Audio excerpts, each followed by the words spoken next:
Disclaimer. This video's information is being provided for informational, educational, and general interest purposes only. The information in this video is not intended to shock, enrage, or otherwise provoke the viewer. The sole purpose of this video was to raise awareness of true crime-related events. Copyright disclaimer: under Section 107 of the Copyright Act 1976, allowance is made for fair use for purposes such as criticism, comment, news reporting, scholarship, and research. Fair use is a use permitted by copyright statute that might otherwise be infringing. Non-profit, educational, or personal use tips the balance in favor of fair use.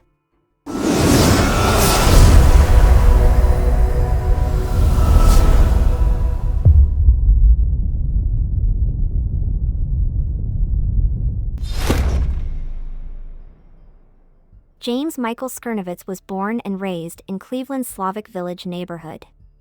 On February 17, 1998, he was appointed as a Cleveland police officer, achieving a personal goal of making his hometown a safer place.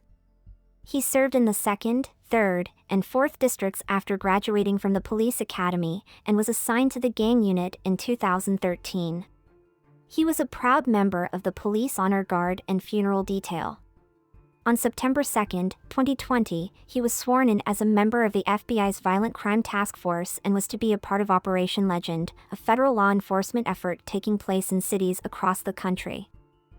Detective James Michael Skernivitz was shot and killed while sitting in an undercover car on West 67 Place in Cleveland, Ohio, near West 65 Street and Store Avenue, around 10 p.m. on September 3, 2020, while meeting with a concerned citizen.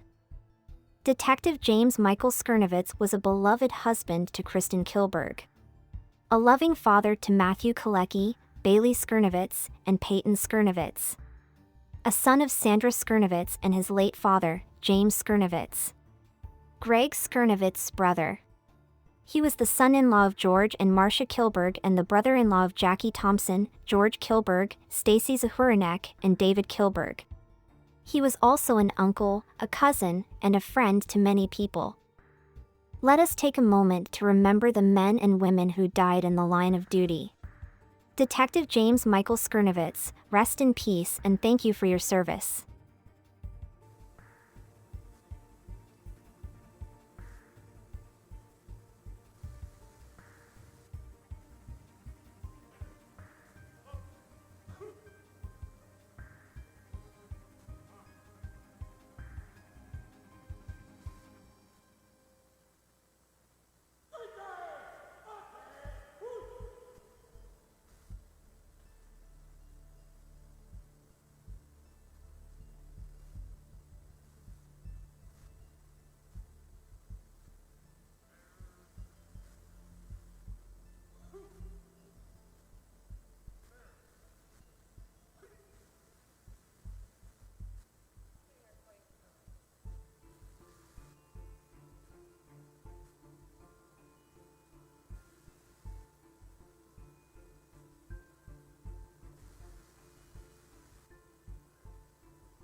All units, please hold all radio traffic for a last call. This is the last call for Detective James Skernivitz, badge 2249 of the Gang Impact Unit. On Thursday, September 3rd, 2020, Detective Skernivitz was shot and fatally wounded during an undercover operation in the area of West 65th and Clark Avenue. He gave of himself while serving the community he loved. The men and women of the Cleveland Division of Police are forever grateful and proud to have served with Detective Skernivitz and will never forget his ultimate sacrifice. All units, please observe a moment of silence in Detective Skernivitz's honor.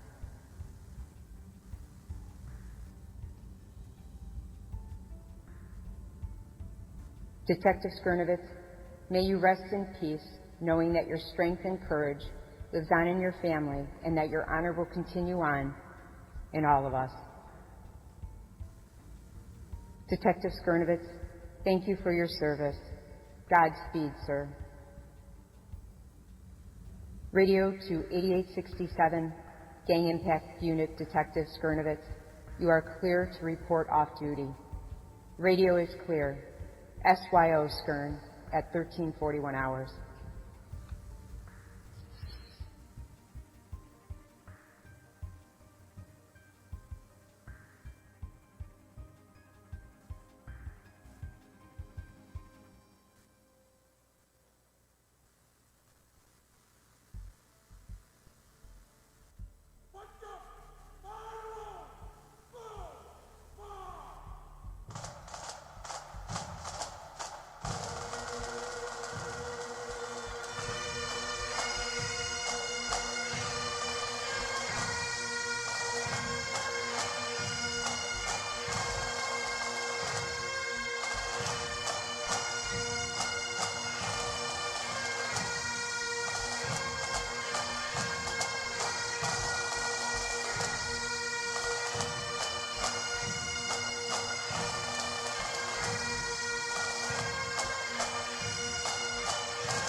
During a drug operation, a Cleveland police detective who had recently joined a federal violence task force was shot and killed in his unmarked car, along with a police informant named Scott Dinges.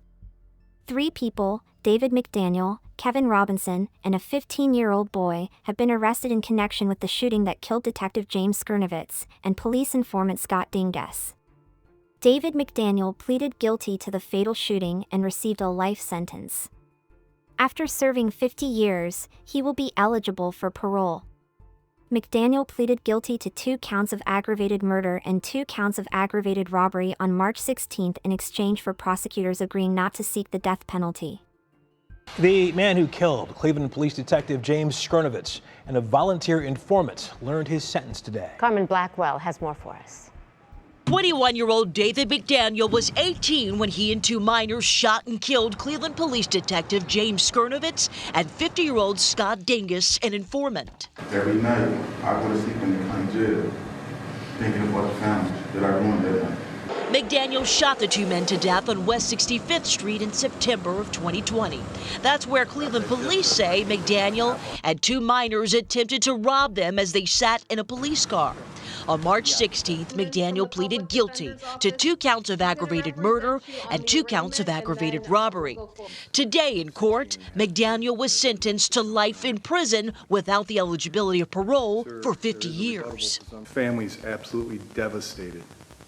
Your family devastated. Your life devastated. Over a couple dollars.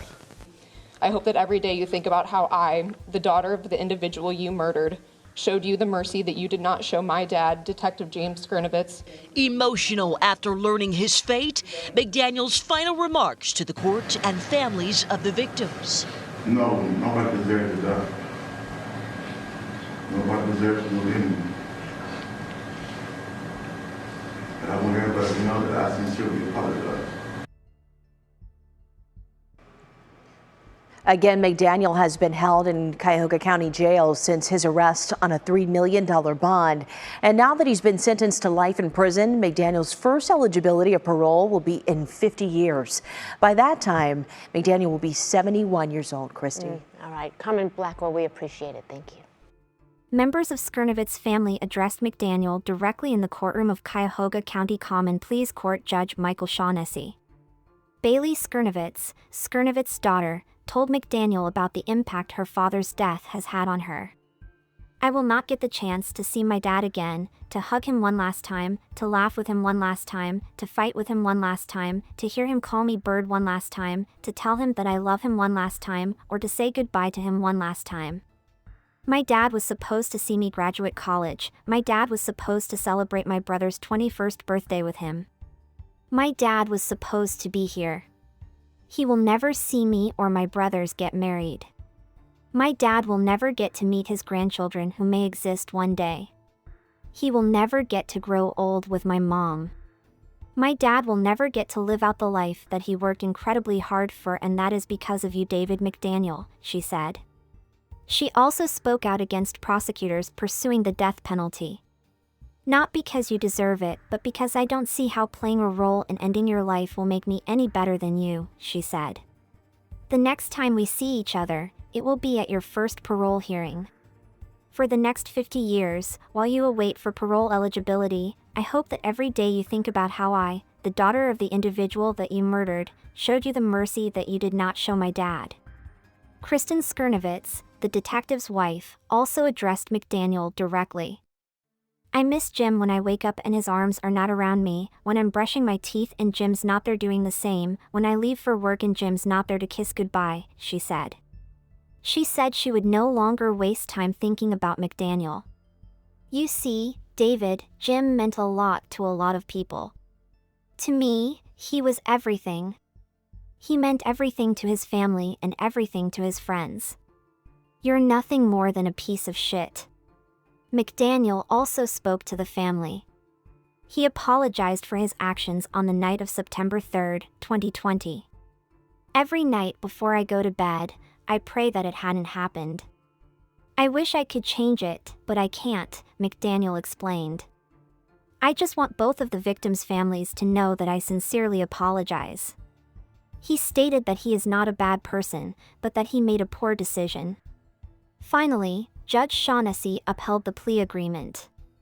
Over a few dollars, look at the destruction you caused, he told McDaniel.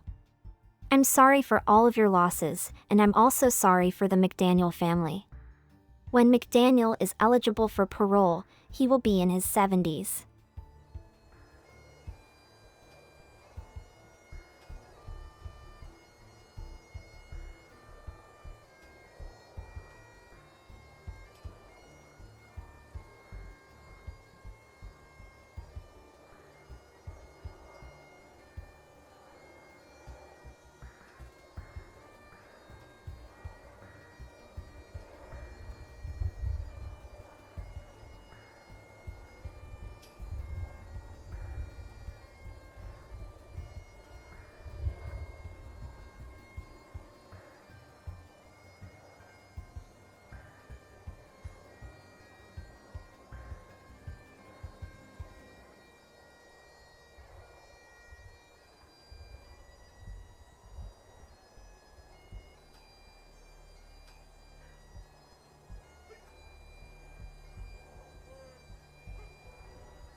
Detective David Borden.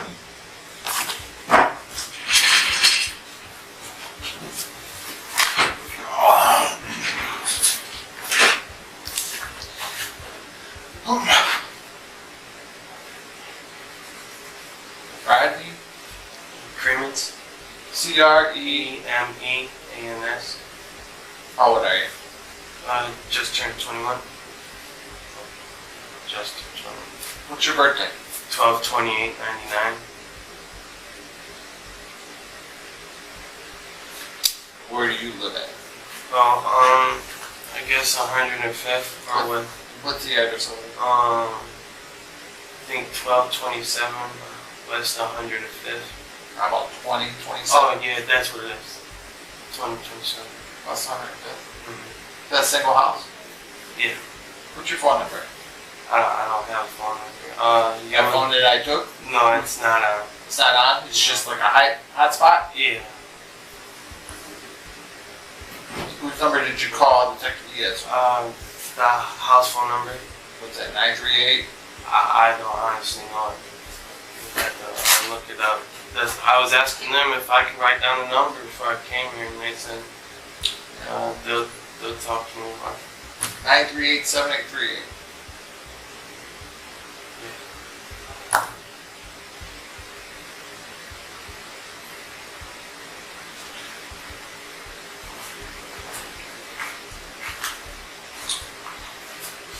So, as you know, we're investigating the murder of Detective James Skernivitz and Scott Dingus. That's why you're here. Right now you're under arrest for obstructing justice and for tampering with evidence. So, let me advise you of your rights. You have the right to remain silent. Anything you say can and will be used against you before the law. The right to consult with an attorney or lawyer before answering any questions and have a lawyer with you during any questioning. If you cannot afford a lawyer, one will be appointed for you free of cost if you want one. Do you understand your rights? Yes. Do you want to talk about the investigation of Scott Dingus and Officer Skernivitz? He said, do I want to talk about it? Do you want to talk about it? Am I willing to? Yes. Okay, so you're willing to talk to me without an attorney present, correct? Yeah. Okay. So right now you're here because we developed information. You know we've been working on this case a long time that you helped get rid of the guns. Which makes perfect sense because your sister wound up with them with Anthony Darby and they buried the guns around the west side of Cleveland over there off of Store Avenue. So you were the go-between between Kevin Robinson, David McDaniels, Louis Garcia. You collected the guns, and you gave them to your sister and let your sister bury them around the city of Cleveland. So, what I need from you is some honesty. That's probably the best way you can help yourself right now. Well, I'm trying to help me and you guys. Trust You're not helping me. My case is solid. Right now, you're helping yourself. Okay. You're not helping me now. Right now, you're helping yourself. Okay? So don't sit here and waste my time with a bunch of bullshit that you didn't do. I'm not gonna waste your time. I promise you I'm not. Tell me the truth, okay? That's all we want. This is truth. So tell me what happened that night. You wound up over Kevin's house after the double homicide. I know that. So tell me what happened. I know you were present at the homicide, but you wound up over there after the double homicide. So tell me what happened when you got over there.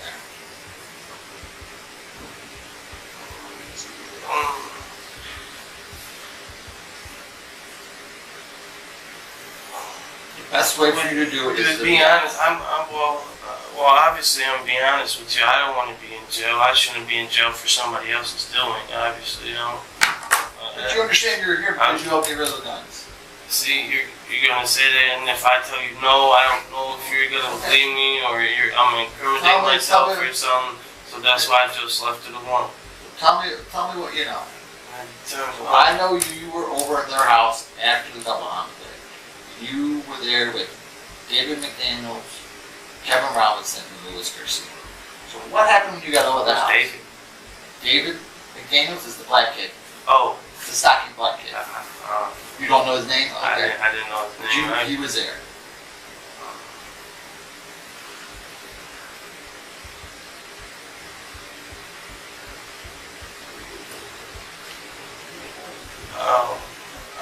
I don't get the question. Are you asking me what happened? What happened when you got there? What happened when you got there? Very simple. You understand? You went over to Kevin's house. What happened when you got to Kevin's house?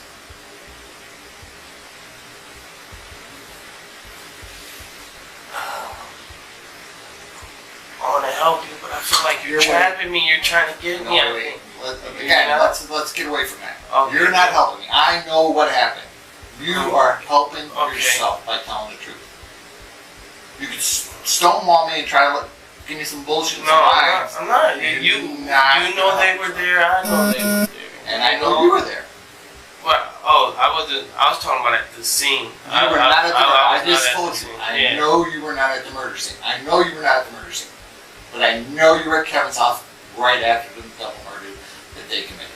I know you were there. You know you were there. So what happened when you got to Kevin's house after the double homicide? They admitted it to me. Is that I don't? No. I'm not trying. No, I know you. I know. I'm just trying to get to what you need to know. I'm trying. Tell me what happened when you got there. I honestly don't remember, so I'm gonna tell you that they admitted it to me, probably because that's probably what happened. I'm just trying to get what you want to hear. I'm trying to. No, I'm not about. It's not what you want to hear. It's about. I want to know what happened. I want to know what happened when you got there, Rodney. What did you see? What did you guys talk about? What did they tell you? We smoked weed and they probably told me. You mean they probably? No, and I ain't saying that they probably did, as in, I ain't gonna say they did, but that's probably what we did talk about. They probably was, scared, telling me that, some bullshit or some crazy just happened, No, I don't know, because I wasn't there. That's what I'm trying to get from you.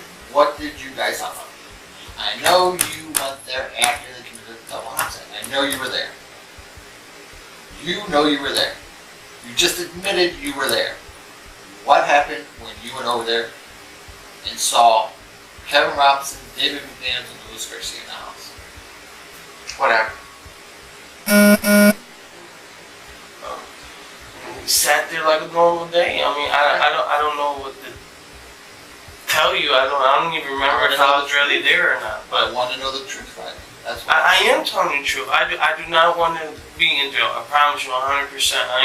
I'm trying to help you out as best as I can. I'm trying to get to the question. So I don't give a. Why you keep asking me what happened when I was there? It's probably. So you went there. Kevin's there. David's there.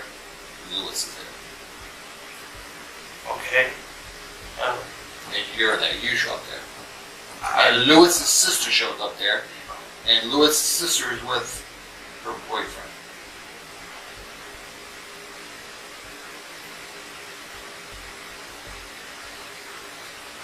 I don't recall, but that was a minute ago, But you know you were there. You just admitted that you were there. You were there. Okay, so you're in the house now. Okay, we're at the house now.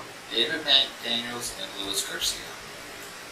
Okay. What are you and Kevin Robinson talking about?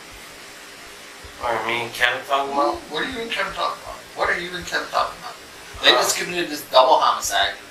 What are you and Kevin talking about? And please don't tell me you're talking about the weather. No, I'm not talking about the weather. No, I'm not going to lie to you. Okay, so what are you and Kevin talking about? I don't remember having a conversation with Kevin. No, not at all. Not at all. I promise you I don't. What are you and David McDaniels talking about? I don't even really know David. So David's really not going to tell you anything. Because he really doesn't know you. The one you know is Kevin. That's who you're tight with. I Well, know if anybody's gonna talk to you, Kevin, Kevin's and gonna talk to I you. know Chubby a little bit. I know. So if anybody's gonna talk to you about what happened, Kevin's gonna talk to you because he's the most comfortable with you and you're the most comfortable with him. So don't sit here and tell me that you and Kevin didn't talk about nothing. Because you're lying. I told you probably admitted it to me. What did he tell you happened? What did he tell you happened up in West 65th? I don't know. The story that Not the story that you heard, what did Kevin tell you? I told you I do not recall Kevin and me and Kevin talking, but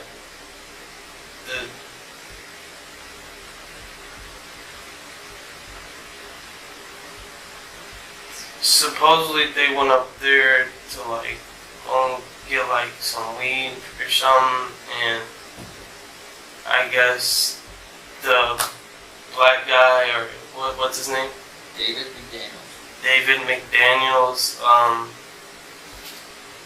started shooting, and I guess the other two started shooting, or they started shooting back or something. I don't remember all the details. I didn't want to get involved with it for this reason. I didn't want to have to testify against my friends, but that's what I had to do. That's what I had to do. I feel like I don't deserve to go to jail for somebody else's doing. I'm 21 with no charges. I try to stay out of trouble my whole life. I was doing good, and I feel like I just don't deserve to go to jail for somebody else's doing. So I'm trying not to go to jail for somebody else's doing. I'm trying to help you the best I can, sir. I promise you. I promise you. What did Louis Garcia tell you? If I remember right, I'm pretty sure he told me that he would go get some weed or buy some weed or something, and he went there and they started shooting, and he ran and he was scared. I told him I really ain't want to hear about it. I don't want to be involved. And he really ain't my friend, so like how you half listen to people, like, because we was, I forget where we was at. I don't know what we was doing, but I wasn't really, you know how you say I pay attention to people, like listen to some parts, I do that to him sometimes, because I guess my real friend, I like the kid, he's a good kid, but, I don't know. You don't know what?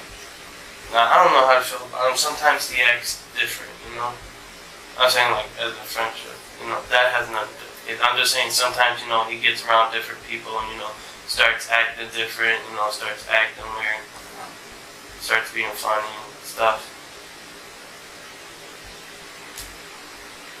So, Louis Garcia told you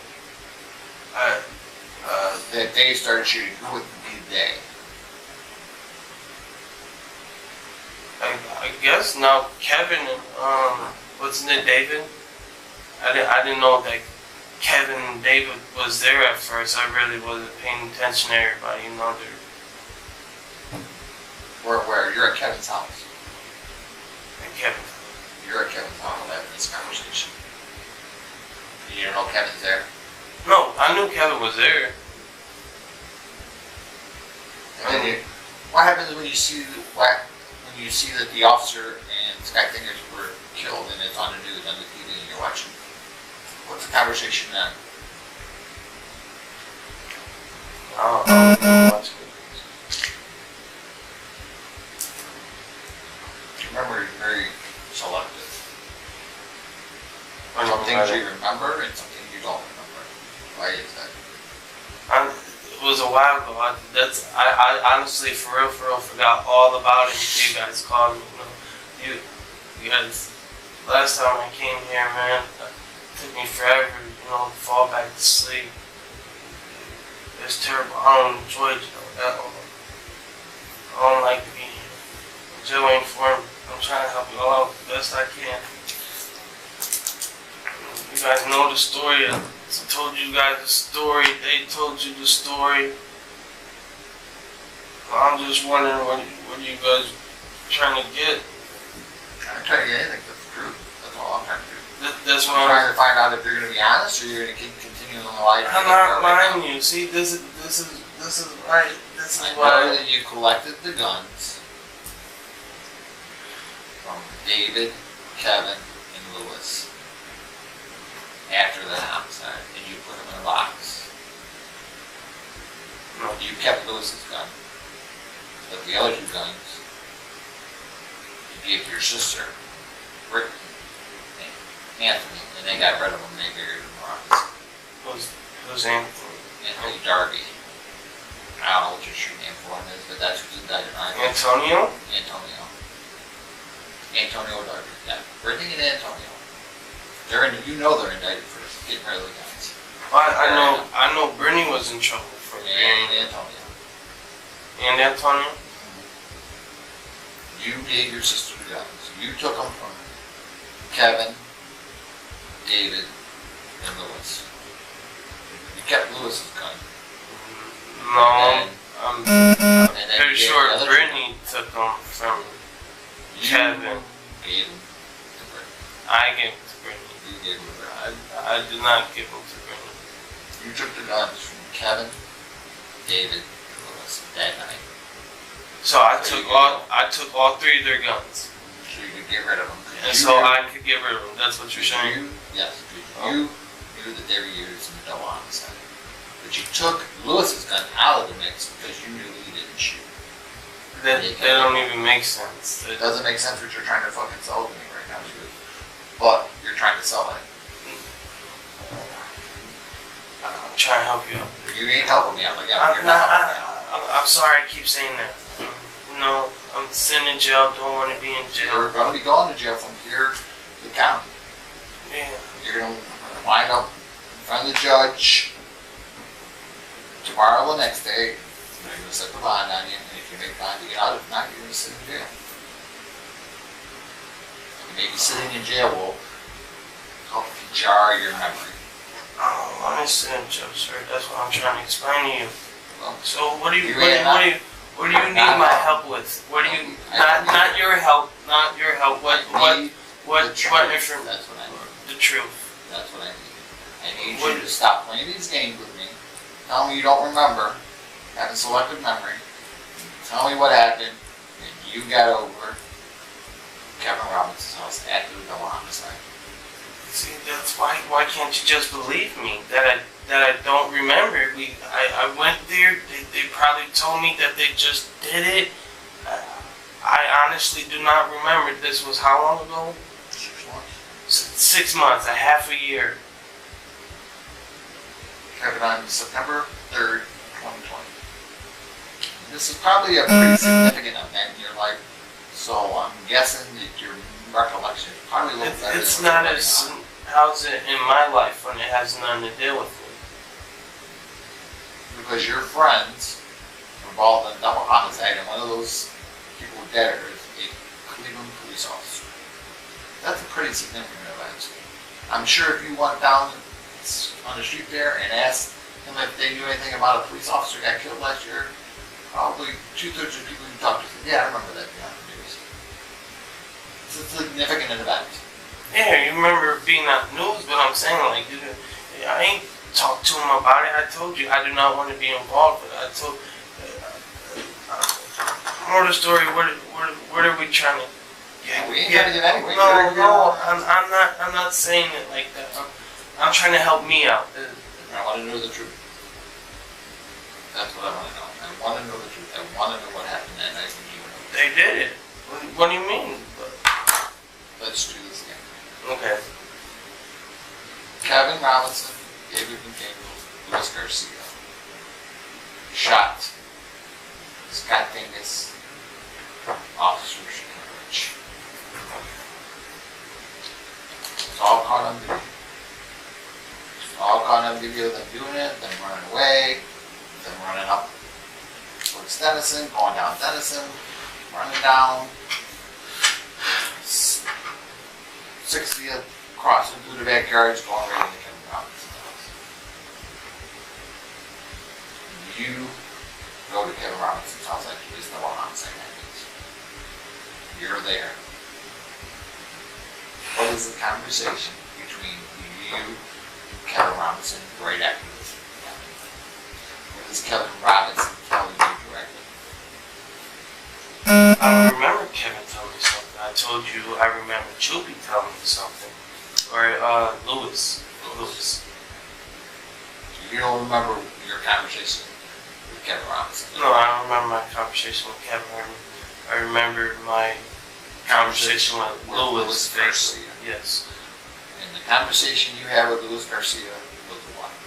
Was he told me that he wanted to go and buy some weed or at Rose's, and he said that they started shooting, or they started shooting at them, they started shooting back, and he took off running. So who is they started shooting? He tried to say the car started shooting. Nobody from the car started shooting. I know that, but you know. So who is they that started shooting? I guess he meant like Kev. I didn't know Kev was there at first. Or what's his name, David? David? Or he meant himself. That's why I was not. Well, if he said they started shooting, that would. Well, I'm saying I don't know his specific. They would be somebody else started shooting. I don't remember his specific words, okay.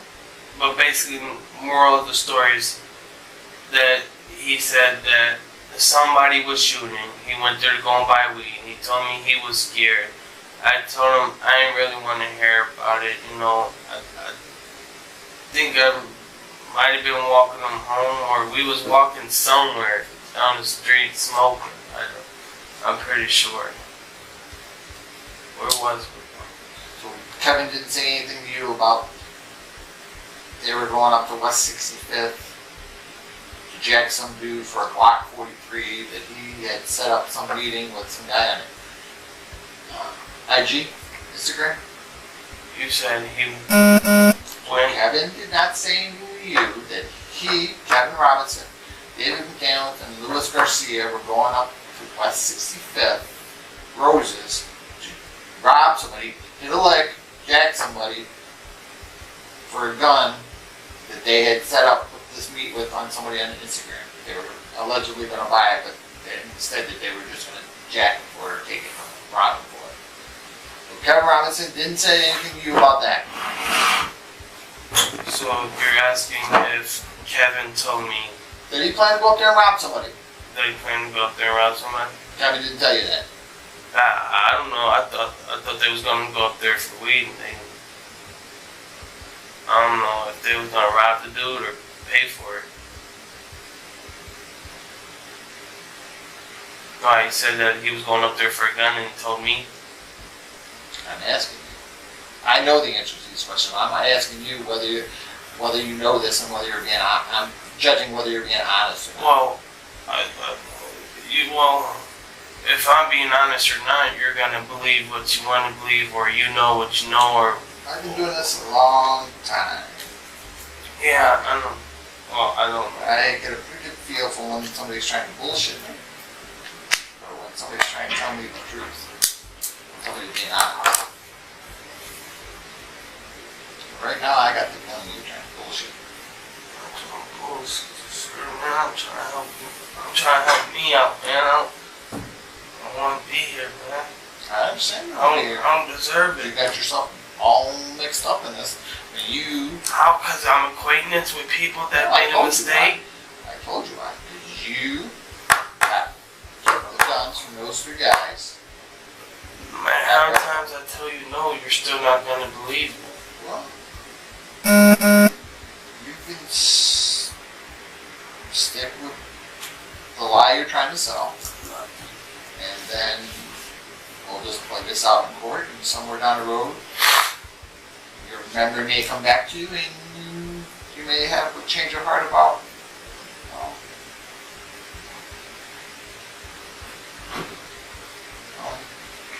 how your memory is working.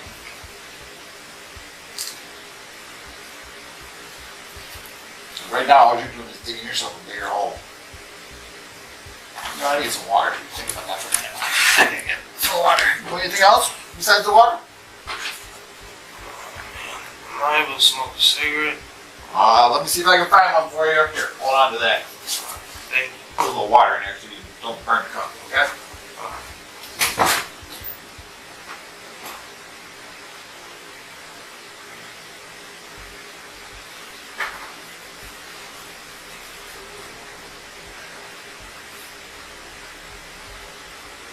Cigarette.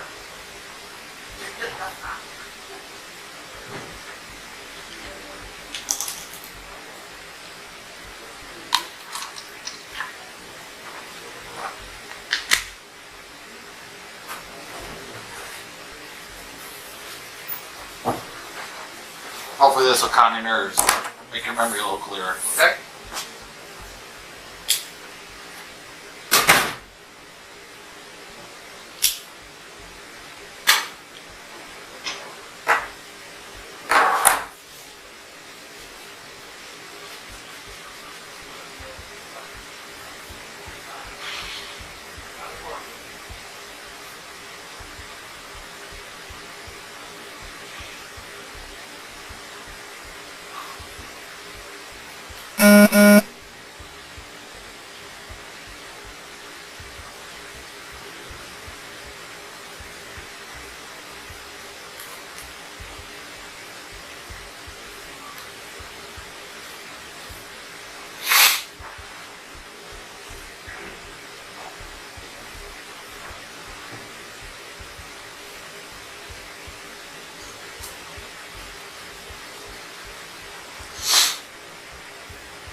Do you need something to drink? No, I'm fine, You're good. thank you. All right, I'm Detective Diaz. I talked to you on the phone last night. Nice to meet you. All right. Listen, did you kill these 2 people? No. Did you have anything to do with the killing? No. All right, when the detective comes back in here, you need to be honest about everything. I am, you just don't believe me. Okay, listen, we know everything that occurred. That's what You're not here by mistake, okay? So what you need to do is sit here and think for the next couple minutes, and when he comes back in, you have to be honest about everything. When you met up with these guys, everything you talked about, and what happened after the fact. You understand? I don't want to go to jail for somebody else's doing. Okay, that's why I'm asking you, did you kill these guys? No. Okay, then what you have to do is be honest about what these guys told you. I am, and he's sitting here telling me I took the guns and shit. I didn't take the guns from nobody. You need to rethink this, okay? This is about as serious as it gets. This is serious. I know this, sir.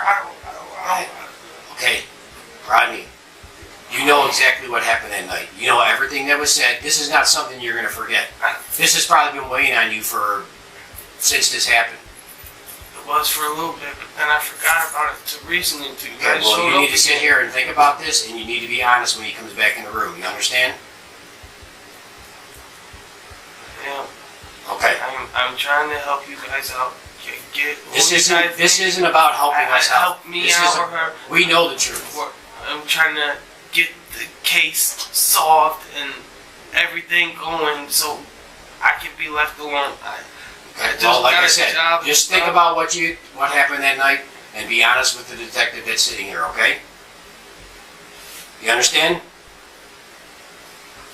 Yeah. All right. I got a question. Yes.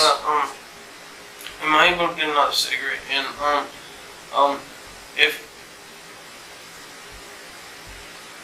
if I told him that I'm pretty sure my sister is the ones that took the weapons or from.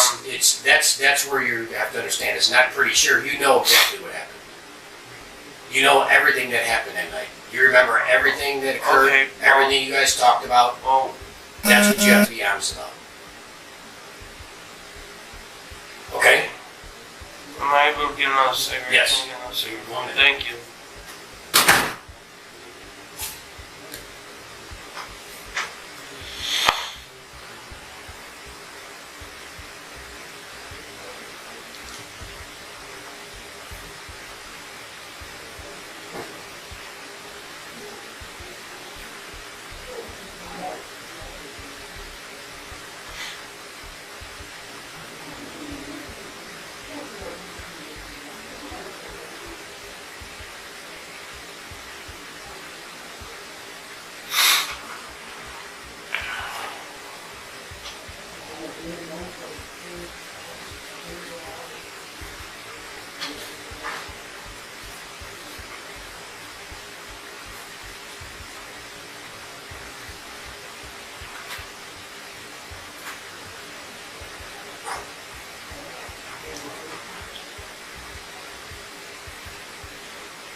Bullshit,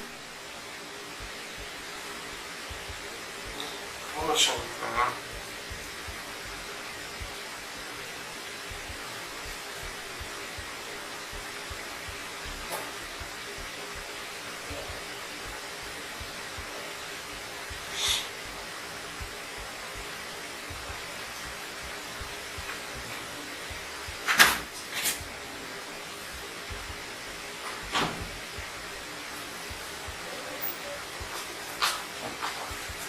All right, ready?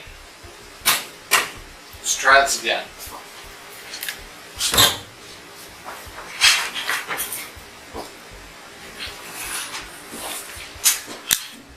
I know you weren't at the scene of the double homicide.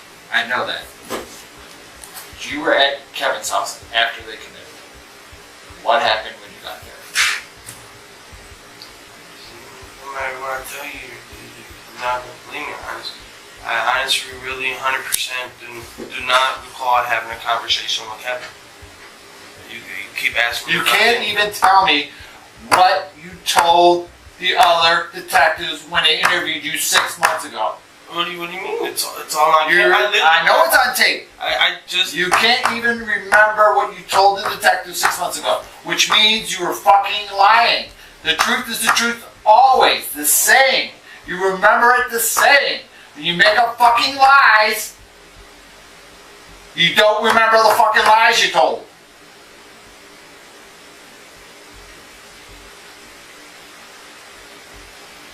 You were there. Right after the double homicide, you took the guns from them. You gave them to your sister. She buried them with Antonio.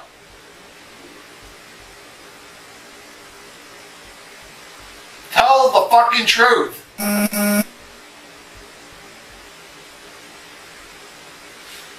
I'm not going to sit here and lie to you. I do not want to be in jail, sir.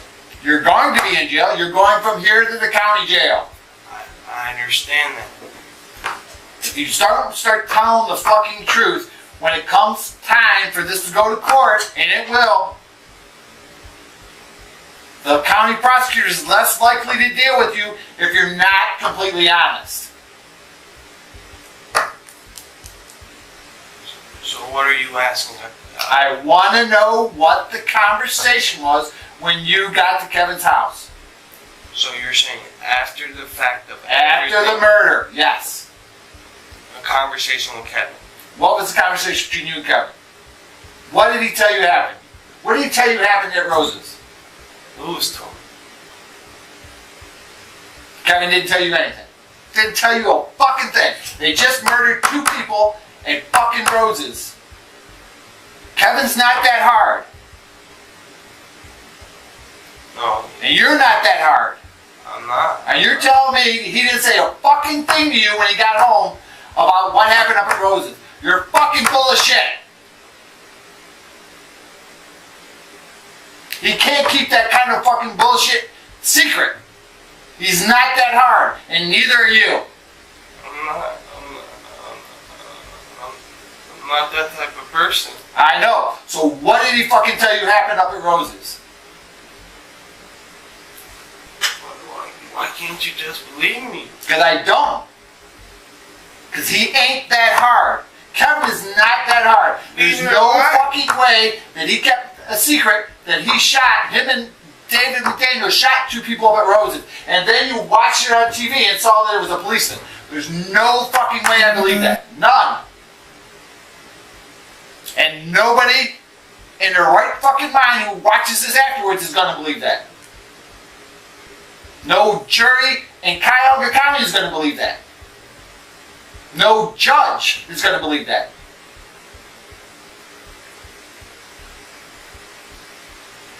So tell me, what did Kevin tell you happened up there at Rose's? I do not recall having a conversation with Kevin. I honestly really don't. Do you remember taking the gun from him? I did not take the gun from him. You did take the gun from him. Brittany took it. Brittany wasn't there. You took the gun from him. You gave the gun to Brittany. So she could get rid of him. You can't even be honest about that. I honestly, was lying to you about the Brittany part. I don't know if Brittany took them, but I do not remember me taking them. You took the guns. You took the guns from Kevin, David, and Lewis.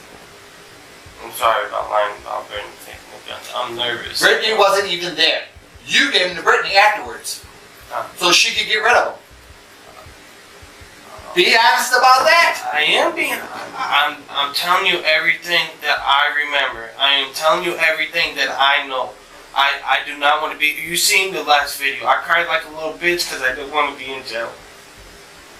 I do not want to be in jail. Jail is not for me. I am not that You type should of be person. honest right now. I Because am. that shows remorse. You're sitting here telling me that you fucking don't know nothing is a lie. You took the gun from Kevin, from Daniel, and from Lewis that night. Because you didn't want to get that, because you were trying to help your friends and you didn't want them to see him go down for a double murder. You were going to get rid of the guns. You took the guns from them. Admit it. Start right there. That would be a little smidgen of truth. Admit it. Admit it. You took the guns from them because you were trying to help them out. I did not take the guns. You did take those guns. I do not recall taking the guns. No. How are you going to feel when Kevin's sitting up there at your trial saying he gave his gun to you? And David McDaniels gave his gun to you. And Lewis gave his gun to you. Because right now Kevin's thinking about saving his own fucking ass. Because Kevin's looking at a lot of fucking time. And then when David sits up there and says he gave his gun to you. He's trying to you, all three of them tell the same story. They gave their guns to you. How do you think it's going to go? And then when Brittany gets up there and says, I got the guns from my brother. So see, right now the best thing you can do is be fucking honest. Show some remorse. Admit what you did. And hopefully when it gets upstairs and goes in front of the judge, it goes a lot better for you. You stonewall me, tell me this fucking bullshit, you don't know nothing, and you didn't take the guns, does not go bode well for you when this case goes upstairs. I'm not saying I do not know nothing. I am. I was gonna say I'm trying to help you. I'm trying to help the case out. I'm trying to get. You need to help yourself. I don't need you to help the case. The case is fucking solid. That's what I'm saying. Everybody admitted to everything. Everybody you need to admit to what you did. You need to admit to what you did. I don't recall it. I promise you I do not. You're lying. I'm not lying. You are lying. I'm not lying. I wouldn't lie to you. Those guns. I ain't trying to help you out. You're not going to jail. You're right, I'm not. I'm going to jail. You are going to jail. That's what I'm saying. I don't want to be in jail. Will it be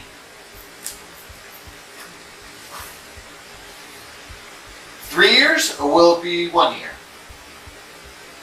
Will it be the possibility that you get probation or will it be the possibility that you go get locked up in state prison?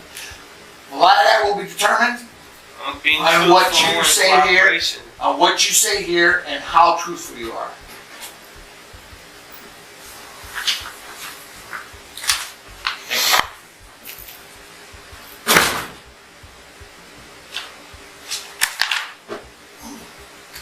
You know that guy? Yeah. Who is it? It's the one black dude. Who was at Kevin's house after the murder? David. David. I've seen him a couple times.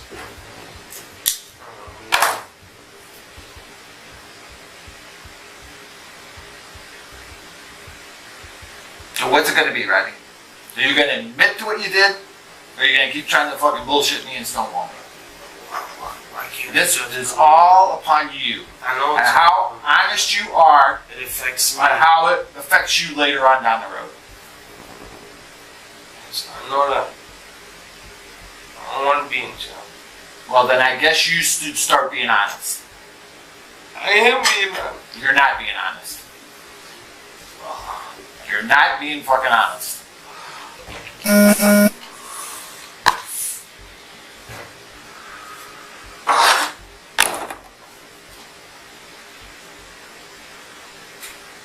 took those guns from those kids.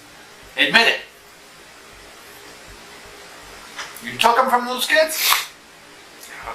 No, Carl, I would tell you to help me out. I promise you I would. I would tell you to help me out. I don't deserve to go to jail for somebody else's doing. You did this? You took the guns from those three kids because you thought you were helping your friends. Especially Kevin, because you're closest to Kevin. And you gave those guns to your sister. You took them apart and gave them to your sister. I'm not taking them apart and giving them to my sister. I promise you. So you gave her the guns whole, and she had somebody else take them apart. I don't know what they did with the guns. Because you gave them to them.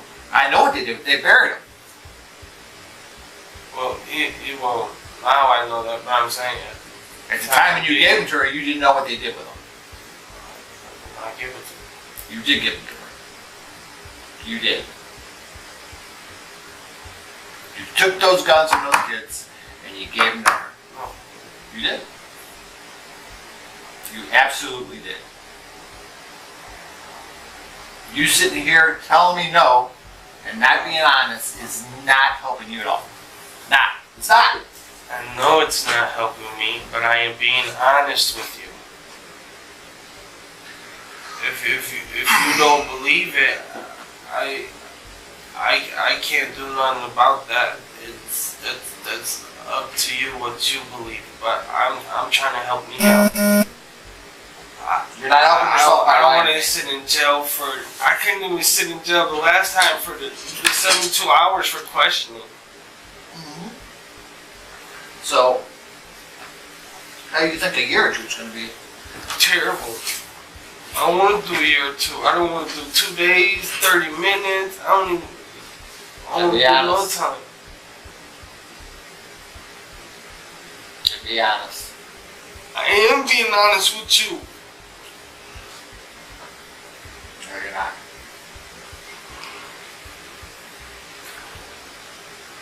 I am.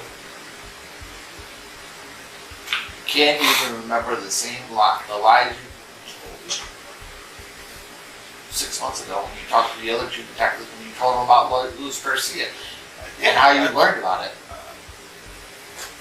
I told you the same thing that I told you. We was walking and he told me that they went to go and buy weed and had roses and somebody started shooting. He got scared and he ran.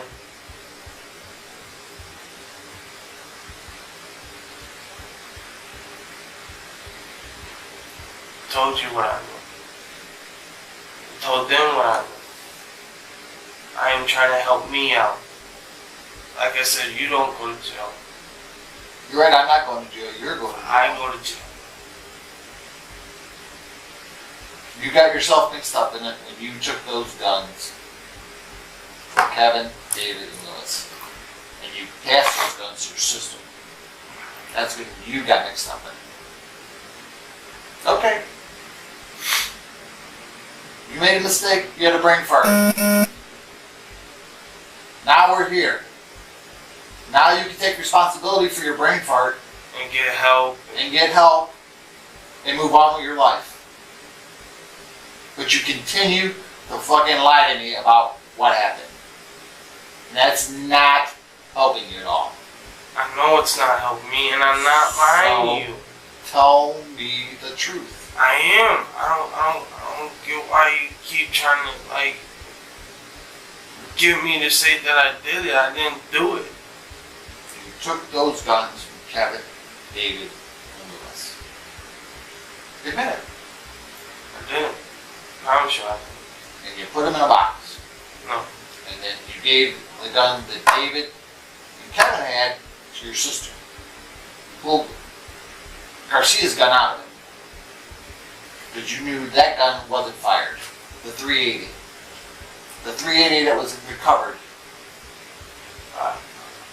I wouldn't even. The 380 that you said belonged to Garcia when you told the other detectives. Yeah, well, that's Lewis's gun. Yeah, the Lewis's gun. Because you knew that gun wasn't used. That gun wasn't fired. I wouldn't even take a gun out. I was about to be 21. I'm 21 now with no felonies. I was waiting on my CCWs. And I wouldn't. That's why I got no charges now. I'm not that person. I try to do good. Life's always been hard for me, you know. I try to make the best out of it. Mm-hmm. You're not helping yourself right now.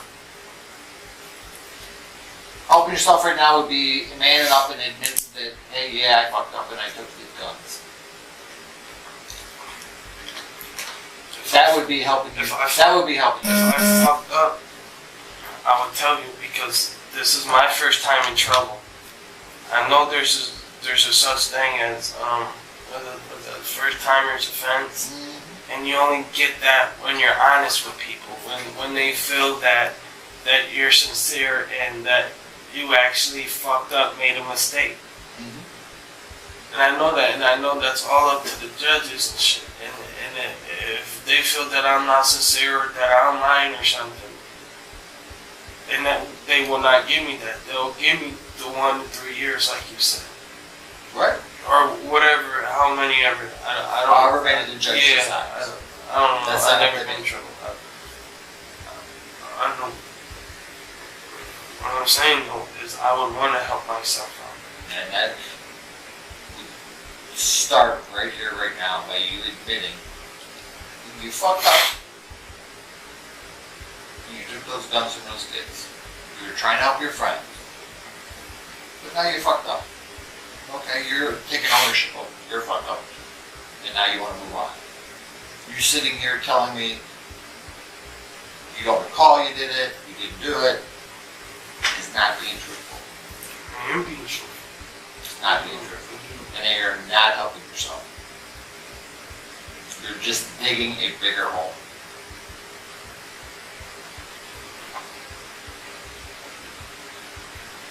I ain't take it. I don't take the guns from you. I'm trying to. You did take the guns from them. You're trying to help your friend. Especially Kevin, because you're closest to Kevin.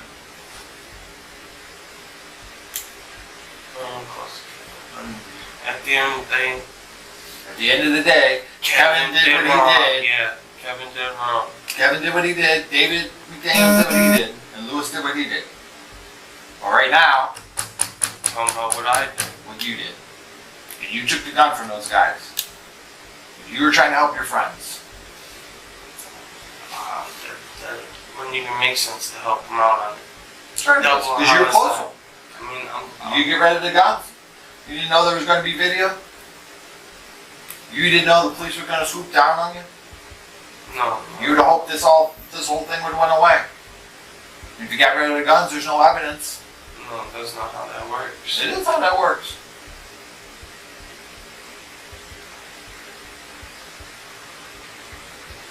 Hope for the best. When there's a cop dead and another person dead, everybody gets caught. Nobody gets away. And now you're caught up in the middle of it. Because I'm acquaintances with Kevin too being. No, because you got rid of the gun. That's why you're caught up. That's why you're caught up. The first step is to admit it and move on past this. You're only 21. You got the rest of your life, and you got a little girl, right? Yeah. Right? So you want to be there for the next 2 or 3 years, helping her grow up and keeping her off the street? Or you want to be a long-distance daddy?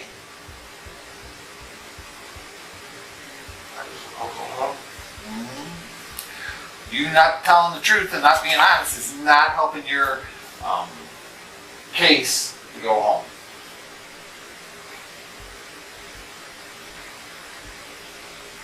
You should be thinking about your little 2-year-old girl.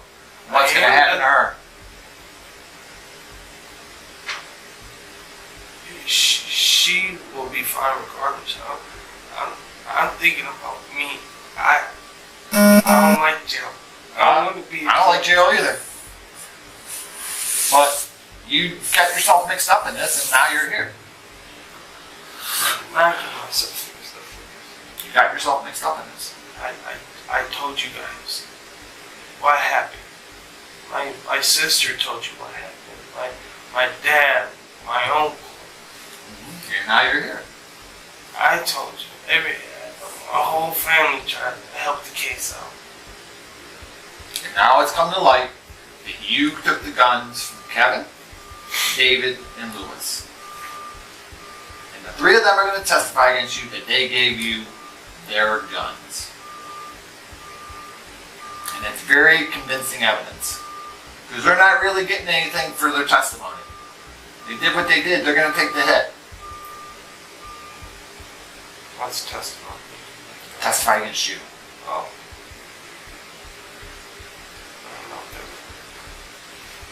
So they're going to be sitting up there in the stand in front of a jury saying that we gave our guns to Rodney Cremens that night. And then you gave them to your sister. And then she buried them with Antonio. I'll take the punch. You did. See, that's what you can't get over. You're not helping yourself by sitting there telling me that continuous lie that you didn't take the gun from me. They, whether you took them or whether they gave them to you, doesn't It's the matter. same thing. I know. Doesn't matter. I know. But you started the process of getting rid of those guns.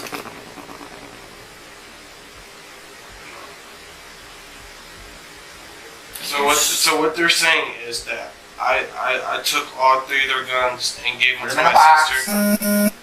Took Lewis's gun away. Because Lewis didn't fire, and you gave the guns to your sister. And she got rid of them. She buried them. And we know she buried them because she told us, and so did Antonio. So did Antonio.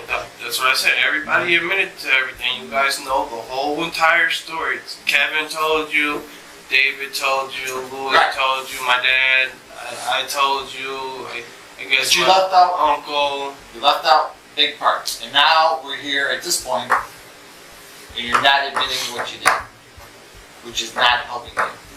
I did not do nothing. I told you everything I know. I told you what they told me. You guys already know what happened because they told you. My sister told you. My dad told you.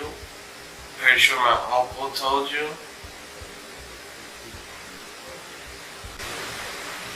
Everybody told you guys the whole story. I know you guys know the whole story.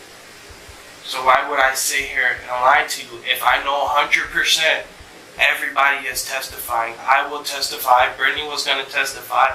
Daryl got a subpoena. He got to testify. You just told me Louis, Kevin, David's going to testify. I'm pretty sure, what's Louis's sister's name? I'm pretty sure she's testifying. Everybody's testifying. Everybody knows the whole truth. Right. And we know you got rid of the guns. So what you need to do is admit your role and be honest, and let's move on. That's what you can't even do that. So that is not helping you right now. Because when we're done talking here, you're going to go to the county, you're going to get booked in. And then all this stuff's going to get typed up, and they're going to read it, and the prosecutor's going to read it, and they're going to know about everything else, and they're going to say, well, fucking Rodney's not being fucking honest. He can't even be honest with the detective. And admit what he did. Show some remorse. You can't even do that. So what kind of deals do you think they're going to want to cut you? None. And I know that, so why would I not? I'm literally sitting here telling you that you know the whole story. I know you know the whole story. You know the whole story. So why would I sit here and continue to lie about it?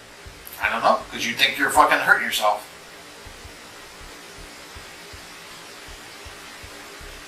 Oh yeah, there you go. That's a good reason.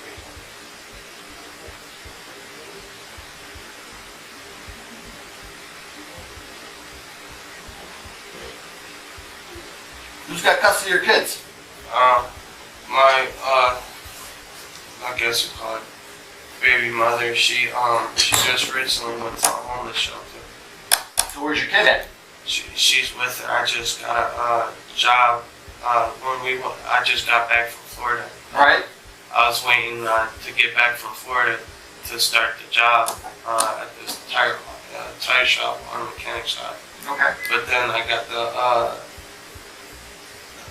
the card and the subpoena, and then I lost the card, so I didn't know what was going on. So I wanted to call you guys before I started the job, so I don't, start the job and then end up going to jail, get fired, or right.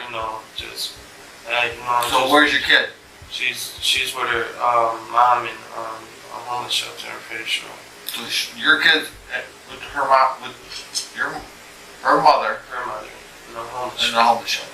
What do you think is going to happen to your kid if you go to prison? Mom's already struggling to get by, and they're at the shelter right now. What do you think is going to happen if you're not there to at least try to help the attempt? Take care of it. Like her mom. So, back to my original fucking point. You need to be fucking honest about what happened. I am. Why can't you believe me?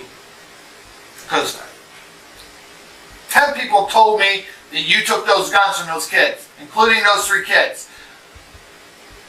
It's fucking hard to believe you when 10 people tell me that you took those fucking guns. Majority rules 10 versus 1. Obviously, you're going to take the 10 people's side. And they all tell the same story. Well, they all don't like. Well, really, Kevin? Kevin doesn't like you. Kevin loves me. And Lewis confided in you about what happened, and he doesn't like you. I mean, really? Maybe David, because you don't really know David. I don't know David. Lewis, like I said. And they all tell the same story by themselves with their attorneys, and they're not in the same room with one another. And you can continue to sit here and stonewall me about the fact that you didn't get those guns. You did get those guns. That's how your sister wound up with those guns. Your sister wasn't there that night. You were there that night. Why would I take the guns and give them to my sister? Because you wanted to help your friend Kevin. So why would I give them to my sister? I don't know. Because you told her to get rid of them. I don't care why you gave them to your sister. All I want to know is why you took the guns, and will you admit to your fucking role? Will you take some responsibility and show some fucking remorse about what happened that night? And be a fucking man. Start right now, be a man. Yeah, I fucked up. I'm sorry. I shouldn't have done it. I don't want to go to prison. I want to raise my kid. What can I do to help? I'm trying to help. You're not helping yourself.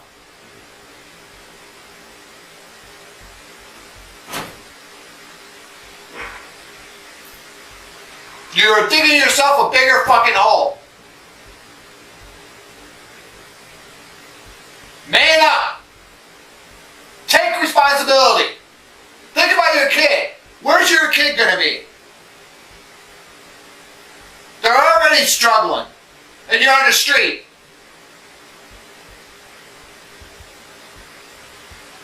That's what I'm saying. I can't go to jail. So man up and take responsibility for what you did. Everybody else has, and they're facing a lot stiffer sentences than you are. I'm saying they're not facing 1 to 3 years or whatever the charges are. They're facing 15 to 30 years in jail. That's what for each body. Yeah. So add it up. Yeah.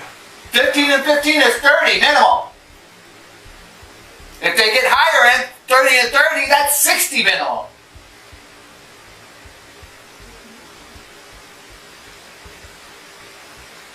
They can run yours 3 and 3, that's 6.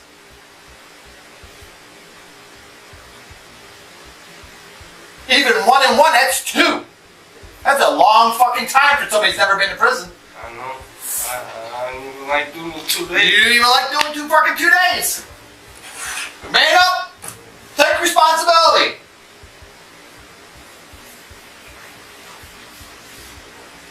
I know. Rodney, it's not up to me. It's up to you. I know it's You up to me. keep Only telling I me can you help want to be a fucking man. You want to raise your kid. You can't even fucking take responsibility for what you did that night. And move on. That starts to show that you want to be a fucking man and you grow up and you take responsibility for your fuck ups. We all fuck up. Some little fuck ups, some big fuck ups. We all fuck up. Nobody's perfect. I'm just scared. I understand you're scared. But right now, you need to be a man up and take responsibility for what you did. I really honestly do not recall taking the guns, but if I lie to you and tell you that I did, then I don't know if it would help me or make it worse. I just want to make my situation better. Tell me the truth. I am telling you the truth, and you Don't don't tell me believe you it. don't recall, because that I do not remember, sir. If sitting here and telling you that I took the guns will make my situation better, if I had to lie to you and say I took them guns and it will make my situation better, then that's what I do. But I really honestly do not remember taking them guns. I did not take them guns. I'm not going to sit here and tell you, yes, I took them guns if I did not take them guns. But if that's going to help me, then that's what I'll do. I do not want to be in jail. I cannot handle jail. My nerves, my anxiety, I can't do it. I can't do it. I couldn't even do I couldn't even do the fucking 72 hours. The 2 days or the 3.5 or whatever it was.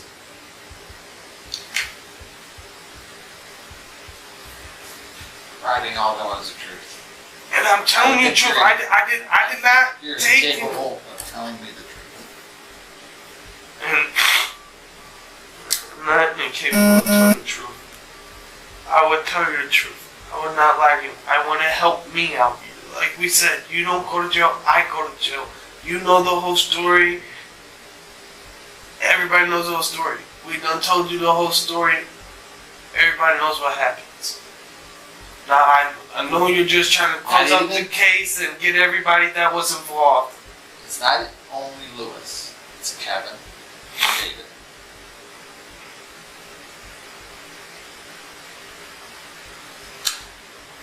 I understand that. Lewis's sister. And Lewis's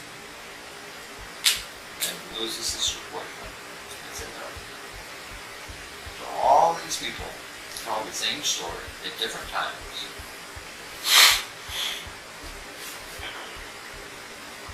About what happened to the gun. Whether you took them or whether they gave it to you. It's the same shit. Same thing.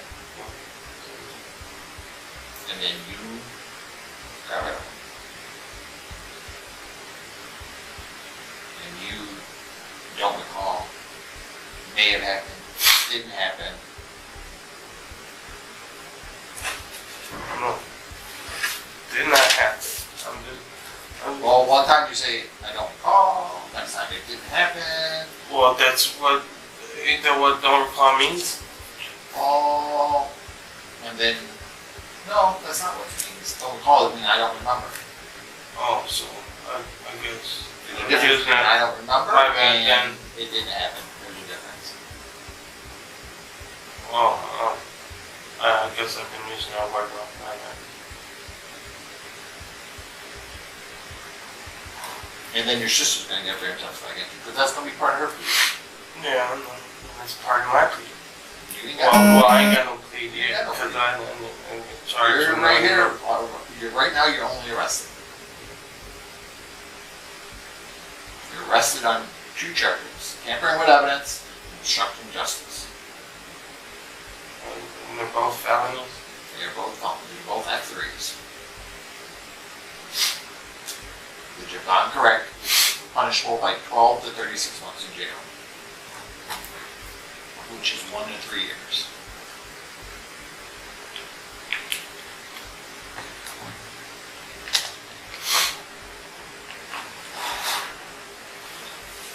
Or the judge could give you probation, but that's not up to me. Right, it's up to the judge. if I participate or whatever the hell you want to call it. What your role is. And whether you took responsibility for your action. It will all come into play.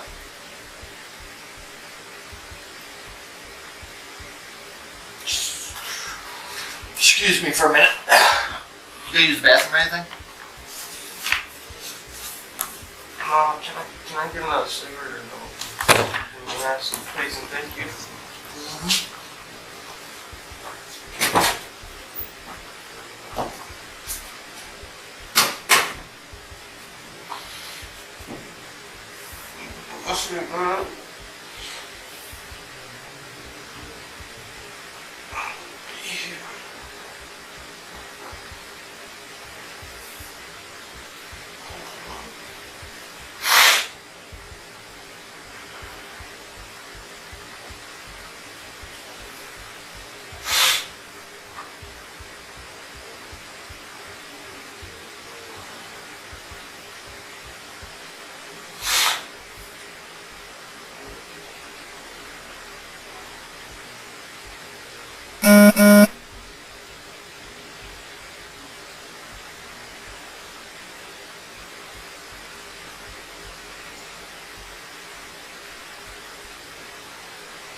Alright, man, we're on the home stretch here.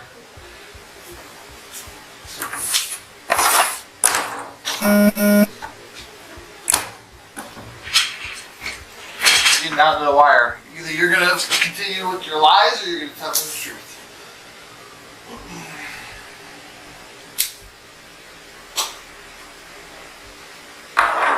You had some time to be in here thinking about it, thinking about what you're gonna do. I want to help me out. That's right. I want to know the truth. This is all about you right now. Because the case is the case, and the case is very solid. Yeah, I know the case is out there. Everybody's testifying, everybody told the truth. I told you what's happening, everybody told you what happened. So,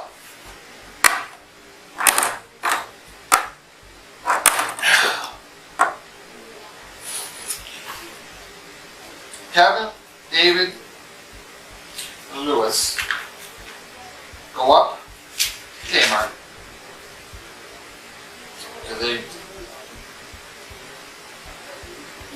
Because Kevin makes arrangements with some guy on Instagram to buy a gun, a Glock 43 with an extended mag.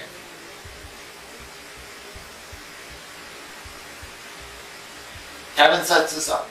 Kevin makes this arrangement through Instagram. They make arrangements to go up to 65th to meet this guy to buy the gun.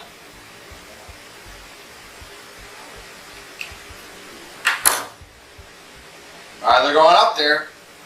The three of them come up with a plan that they're going to rob the guy for the gun. They're not going to buy it. They go up there. They stumble upon Skernivitz and Dingus.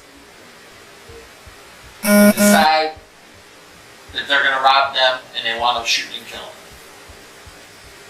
And then Lewis, Kevin, and David all run back to Kevin's house. They make their way through the west side of Cleveland and make it back to Kevin's house. You wind up over Kevin's house. How did you get there? Who called you to come over? Or you just went over there on your own? I probably just went over there on my own.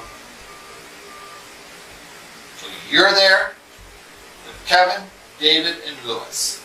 I guess even. And Lewis's sister shows up. And Lewis's sister's boyfriend shows up.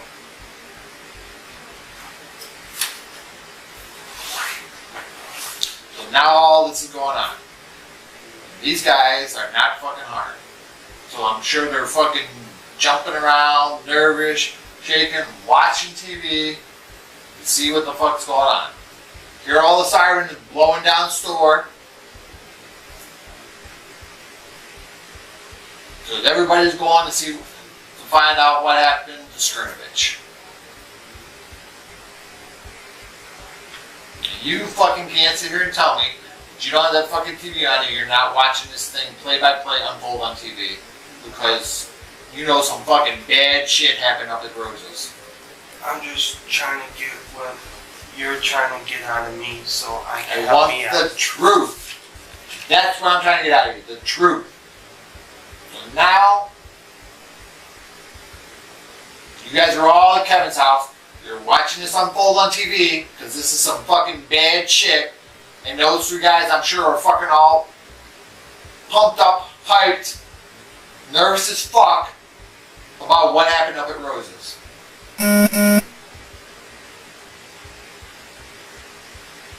There's no fucking way you can sit there and tell me that they're not all jacked up about what happened up there.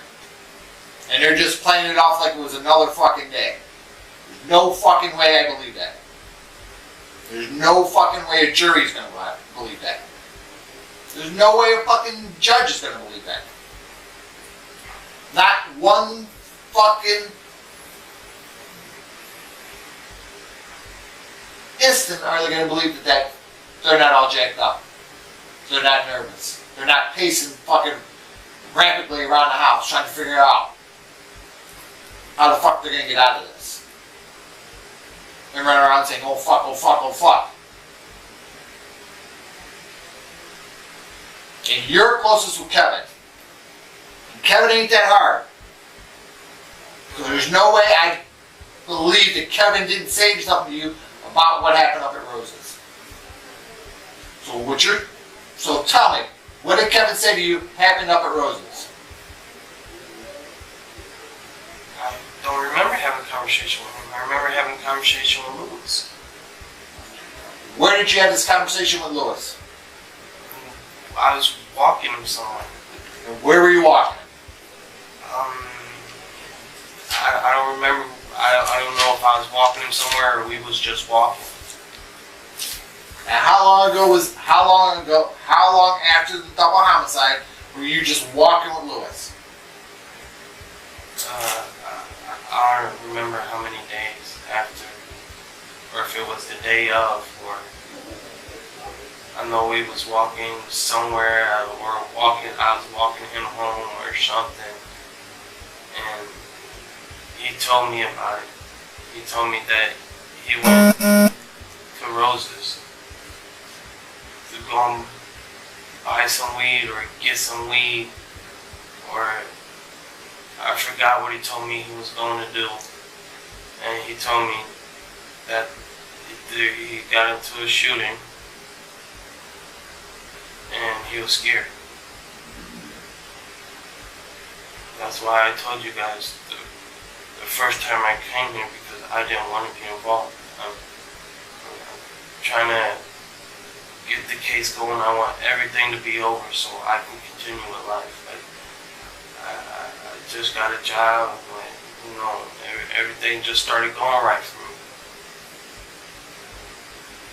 And this is it here, fucking it up for me. And when life actually starts to go right, it fucks up again. And I'm tired of that. I just want to be happy. I don't deserve to go to jail for somebody else's doing. So you understand the first part of this, the most important part of this for you, is to be completely honest about what happened. I do not believe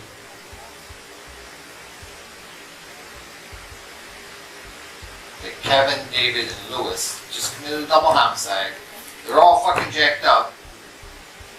They knew enough to get rid of their clothing. And they wound up back at Kevin's house, and you wound up at Kevin's house.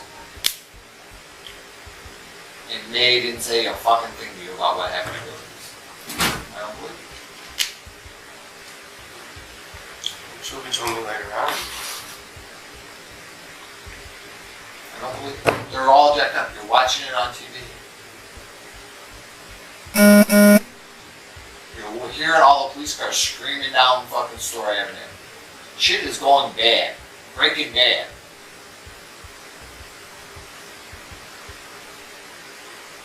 I'm just trying to get what you're trying to get out of me. I'm telling you, I do not believe the bullshit you're trying to sell to me right now. That's what I'm telling you. For the last hour and a half, or however long we've been talking, I do not believe the bullshit you're trying to sell me. I'm just trying to get what you're trying to get me to say. I'm not trying to get you to say it. I ain't saying that you're trying to get me to say something. I don't know how to word it. I want you to be honest. I know that they gave you the guns. I know they did. I want you to tell me the truth. Admit what you did. Who you gave the guns to. Let's move on past this. Show some remorse for about what happened. You're a young kid. You fucked up. You made a bad decision. Take responsibility. Goes a lot farther than I don't recall. I don't No, they didn't tell me anything. Police are screaming down Store Avenue. These guys got rid of their clothes. We're watching the news. I don't know nothing. I don't buy that bullshit. Nobody sitting in your jury pool is going to believe that bullshit. There were so many fucking police on 165th, you couldn't fucking get down the street. From multiple agencies because of the nature of what happened. There were fucking cop cars screaming from everywhere. You cannot tell me that you didn't know some bad shit didn't happen at Rose's. I know you guys were watching it on TV. And you want me to believe that nobody said nothing to you that night about what happened in Rose's. I say bullshit.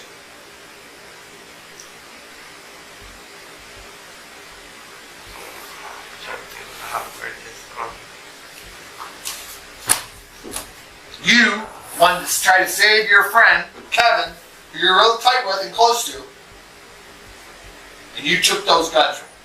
Whether you took them or they gave them to you. Same thing. I know that. And you started the process of getting rid of those guns.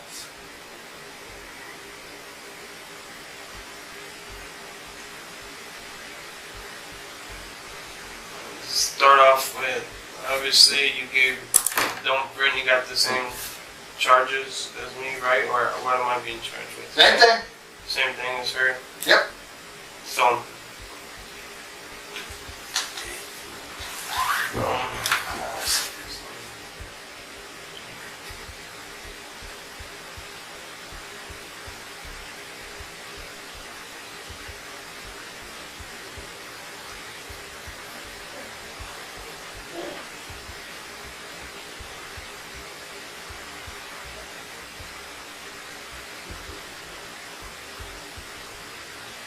So you keep mentioning the night that it happened and me being at Kevin's house. So what I'm getting out of it is I think that you think that I went over to Kevin's house. You were there? You were at Kevin's house. I'm saying you keep mentioning it for something and then you're telling me that I took the guns. So you think I went over to Kevin's house and took the guns? I'm just trying to get I don't know if you went over there with the intention to take the guns. But when you got over there, whether Kevin called you to come over because he was fucking freaking out, or you just happened to walk over there, I don't really care how you, but you wound up over there after this happened. Right. Well, I don't know if I was there, but you know, I was either there or what I'm most concerned Daryl's about house or my mom's. What you did with those guns once you got them from Kevin, David, and Lewis. That's what I'm saying. I did not take the guns from them. They gave them to you. I did not receive no guns from nobody. They did not put no guns in my hand. Not Lewis, not Kevin, nor David. You took those guns from them. You put them in a box and you left.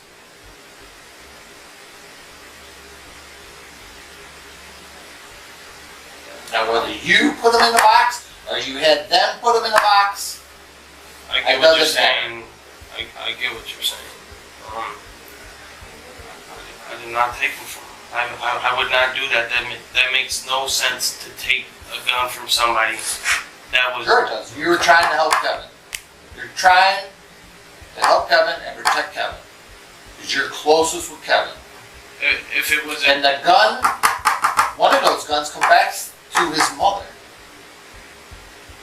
His mother bought it.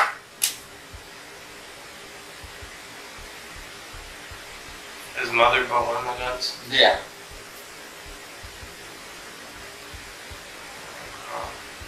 I ain't gonna know about mom buying the gun. You're right. That has nothing to do with that. I'm not taking guns from him. I would not take 3 guns that were just involved in a murder. it's setting myself up for failure. If it was something else, I would understand. I'd probably try to help Kevin out, you know, but not when it comes down to murder. I did try to help Kevin out because you started the process of getting rid of the gun. No. Yes. Yes. You tried. You were trying to look out for your boy. Sounds like you guys are really close. If I did, that would be understandable. But what I'm saying is I did it, and I'm not trying to get in trouble for somebody else's doing so. I am trying to help, I guess, me out or the case out or whatever. No, I ain't trying to help the case. I'm trying to help me out. If I gotta testify, that's what I gotta do. I'm gonna testify, keep me out of trouble, because it's not right that I gotta go to jail for somebody else's doing. I would understand if it was my doing, if I did it, because then it would be my fault. Well, it is your fault, not the murder, but what you're charged for. Because you started the process of getting rid of those guns. Whether they handed them to you or whether you had to put them in a box, semantics. You started the process, you got the guns, you started the process of getting rid of the evidence, getting rid of the guns. Your sister and Antonio buried them around the city. I didn't even know Brittany was involved. You do know Brittany was involved. I'm saying like after everything started to unfold, after everybody started telling the story, after everybody went to jail, then that's when I figured out Brittany was involved. When they picked me up and I came in for questioning and I was in here for 2.5 days or 2 nights, 3 days or whatever. Then I came home and then I'm pretty sure that's when I found out Brittany was involved. I did not take them guns from him. Brittany told you what happened, and Brittany got out on bail. Brittany is being charged with the same stuff I ain't being charged with. So I know if I be honest with you, it will go the same route as Brittany. I know that. But you can't be honest. You're not I am being honest. I would tell you I can't do jail. That's not up to me. No, that's not. That's you have the most to gain or lose by what you tell me here. Because I'm the only one going to jail. That's right. You're the one that's sitting looking at the 2 F3s.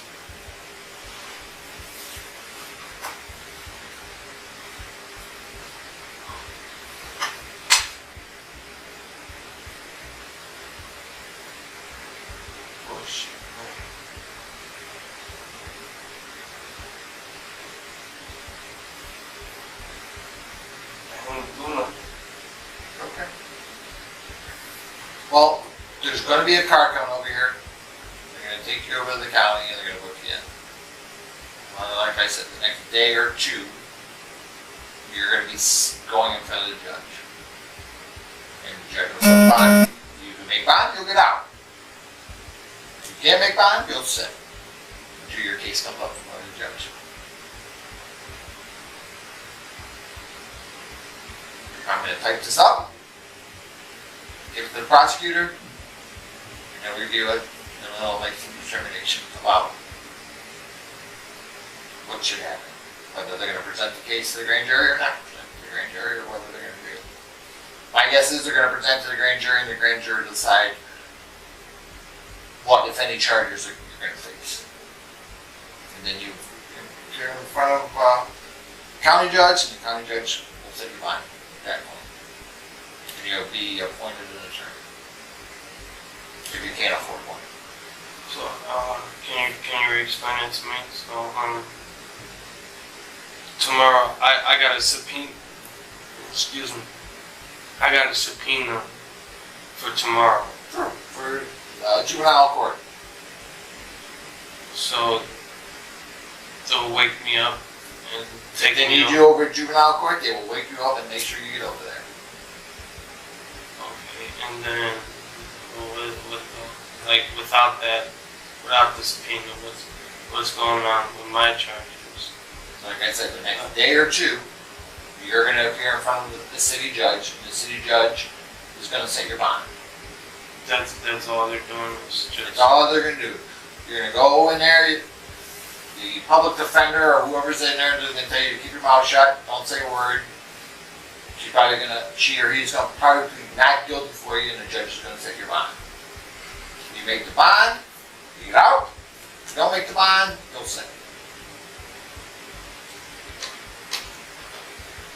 And then at some point in the next week or so, there'll be probably a hearing in front of the grand jury. I'll go over there and explain what happened during the investigation and how you wound up getting arrested and charged. And they'll make some determination on what charges you should face, if any charges. Could be worse, could be better. I'm just scared, man. Should be. I should be because I didn't do nothing, but I want to help me out. I'd be scared too if I was sitting in your chair. I'd want to tell the truth. Get in front of it, make my exposure as least as possible. Try to put it behind me. You're still young, 21. You still got your whole fucking life ahead of you. 21, no charges, doing good. Right. I would try to put myself in the best position I could, especially since I've never been In trouble. in trouble.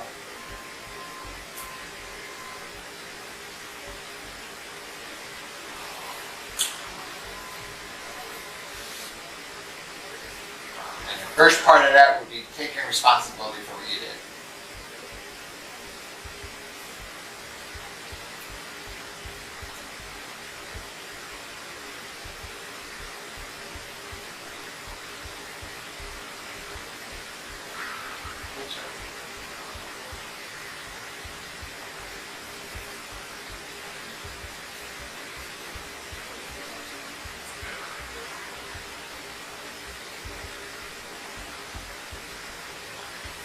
I want to tell you whatever's going to help me out. I want you to tell me the truth. You keep coming back to But this. I am telling the truth, and you don't believe me. You're right, I don't believe you. That's what I'm saying. But if I lie to you and tell you that I took them, I'm scared you're just bullshitting. Bullshit on what? I feel that it's going to make it worse on me. But I'm telling you, I ain't take it, but I just want to help me out. You're not going to. I'm going to. All right, I'm not going to jail. I don't want to be in jail. I wouldn't want to be in jail either, but you did what you did, and now you got to take responsibility for what you did. Be grown about it. I know that.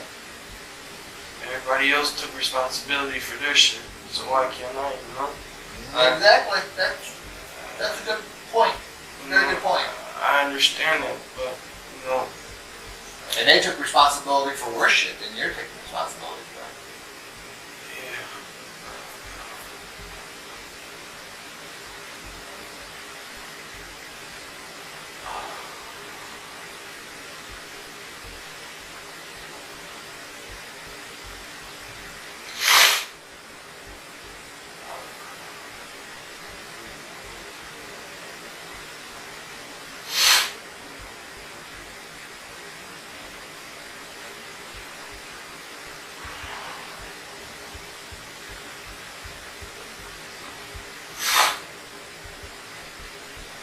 We're at a turning point in your life, Rodney, right now.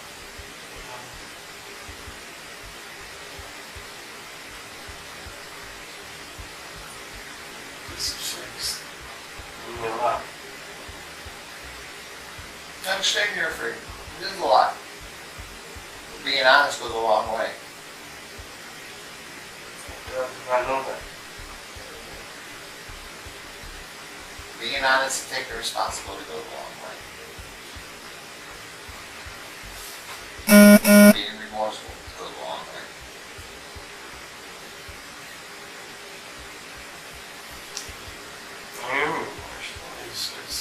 them people got their life taken over nothing. Pretty much. Nothing. Nothing, right? Exactly nothing. All their families gotta live without. I understand that. I feel them. I am remorseful for that. That's not right. You're right. You know, those people got their own kids and their own families.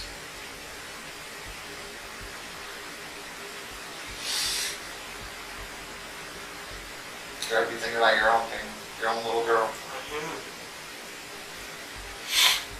I'm trying to help me out. I'm trying to put me in the best situation as possible. You don't put yourself in the best situation, tell the truth. I am telling the truth and you don't believe me.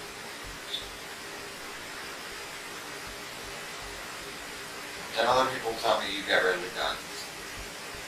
I understand what you're saying, because And 10 other people say the same thing and are not even talking to them at the same time at different times.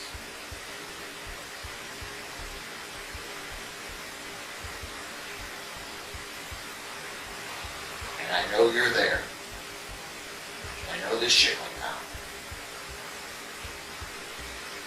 And I know it's fucking crazy. People are freaking out. It makes a lot of sense what those 10 people are telling me. Common sense tells me that, yeah, that happened.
I'm sorry?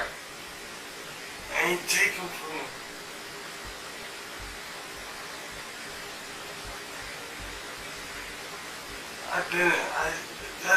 That just sounds not even right. It just sounds so. I would not take 3 guns that were just involved in a double homicide and then take one out of it.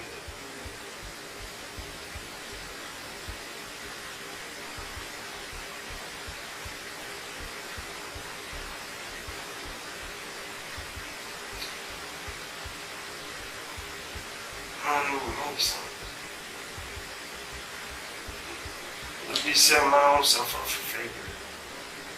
Doesn't make sense is that these 10 other people told me that this had happened, and you're still sitting here in denial.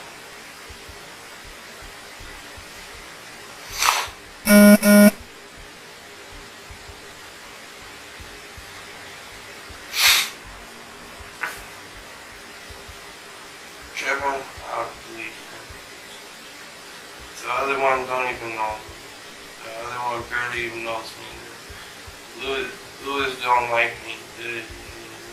Louis don't like you. He told you, according to you, he confided in you and told you what happened. I think that's just because he was scared. I'm sure Kevin was scared too, and I'm sure that David McDaniel was scared. But you don't really know David like you know Kevin, and like you know Louis. So maybe he didn't say anything to you, but the other two definitely said something to you. You definitely would have felt obligated to try to help them out and get rid of those guns.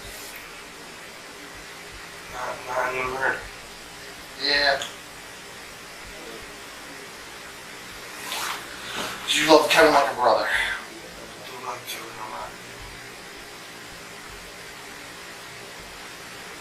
So you don't want to see Kevin go down. But You if, thought you were but helping. if it came down to me and Kevin, I would choose me over Kevin, just like if it came down to Kevin or me, Kevin would choose But Kevin. it's choosing himself over you. He's trying to save his own That's what ass. I'm saying, and I'm trying to save mine. Okay. Well, like I told you from the beginning, all I want is the truth.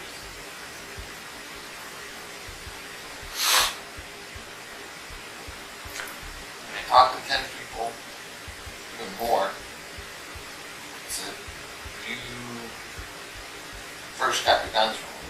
You started the process. You know what I know? Yeah. Well, that makes a lot of sense. It makes a hell of a lot of sense.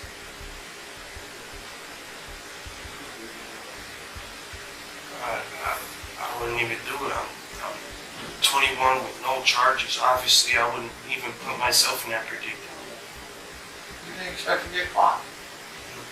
No, They were hoping that they weren't going to get caught. And then I'm sure all of them were hoping that none of them would get caught, none of them would go to prison. But that's not me. I'm sure that you were hoping you weren't going to get caught. I didn't do nothing to get caught. You didn't do the murder. You started the process of getting rid of them. No, I wouldn't even do it. I'm 21 with no charges. You had no record. You did. You That's- had no record. Now you facing 2 officers. That's what I'm saying. So therefore, I don't condone into that type of lifestyle. Well, I understand. You thought the people were going to try to run around and kill you. That's why you kept Lewis's gun, because you kept it for protection. Because you thought you were next on the hit list on the street, or whatever you're into on the street. I'm into one on the streets. I'm in the streets.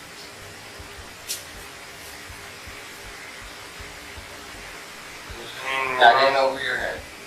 They got in over your head. Maybe it's just this is the first time they got caught and they went big the first time now.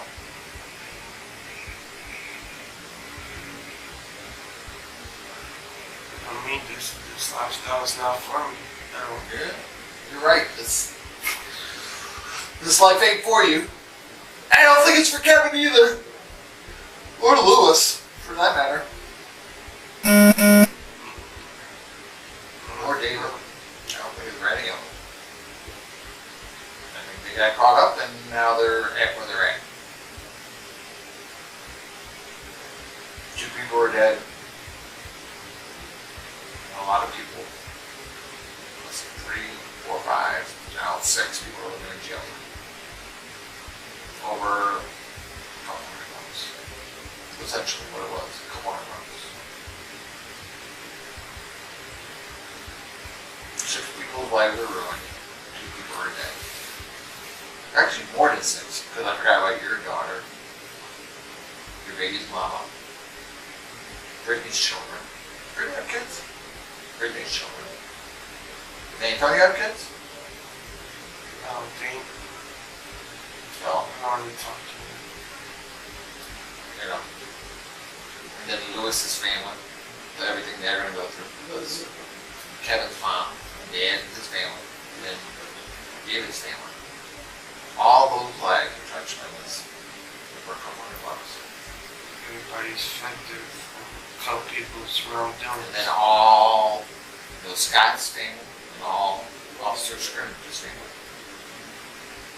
All those people over a couple hundred bucks. Over nothing. Over nothing.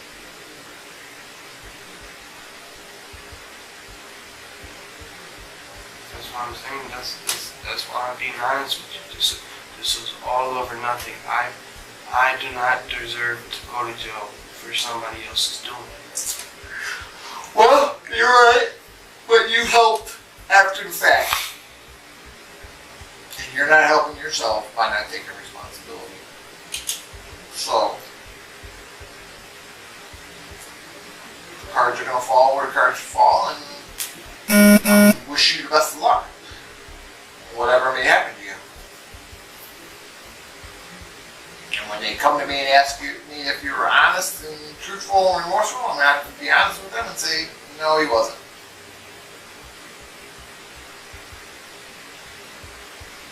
He didn't want to take responsibility for his actions. So I'm scared. I'm sure you're scared. I'm trying to help me out. Be honest. And I keep telling you that you want to help yourself, be honest. Admit to what you did. Get past it. You want to help yourself. I keep telling you. I've been telling you that since we started this 2 hours ago. No, because nobody else is going to help me. Nope, you're right. Nobody else is going to help you. You got to help yourself first. You help yourself first by being honest and admitting what you did. Then other people are likely to help you.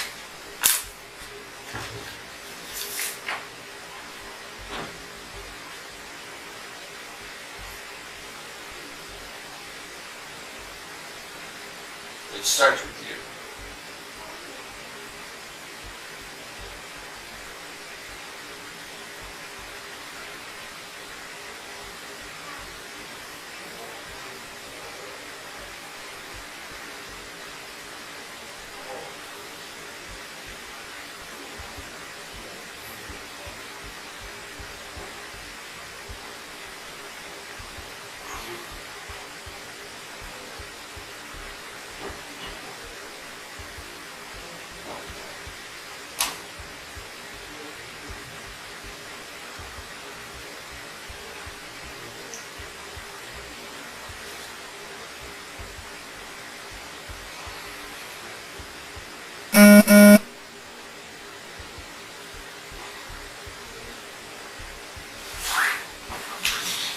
You're the maker of your own destiny, Rodney.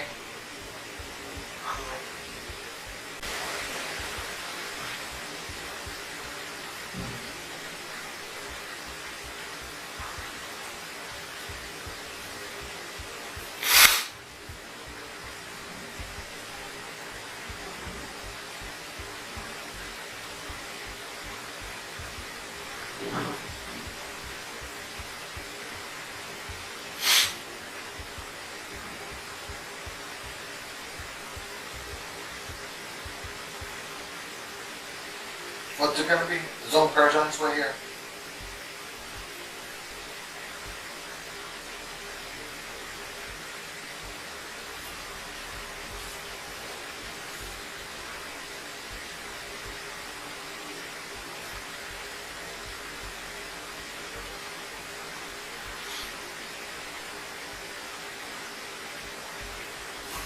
You want other people to help you, you gotta help yourself by being honest.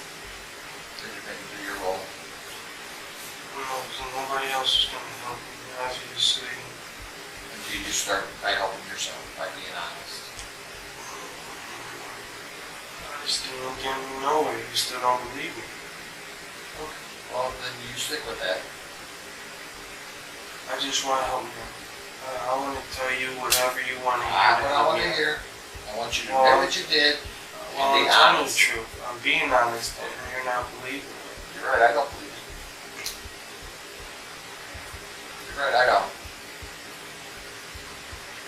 So when they come to me and ask me about it, I'm going to tell them what I believe. But I know to be true.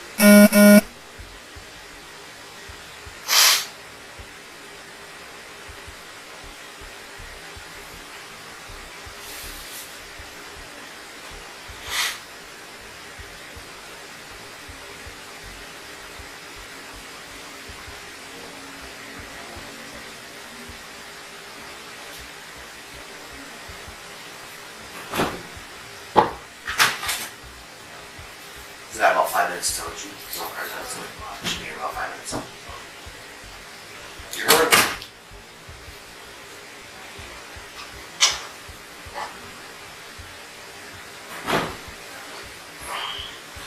I'm telling you the truth. I want to help me out.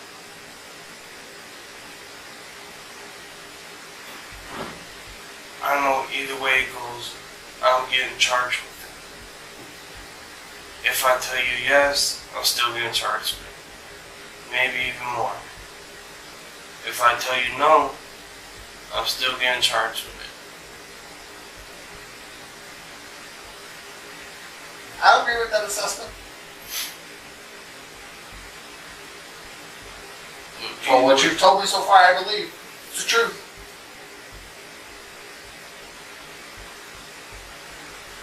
Well, where it will make a difference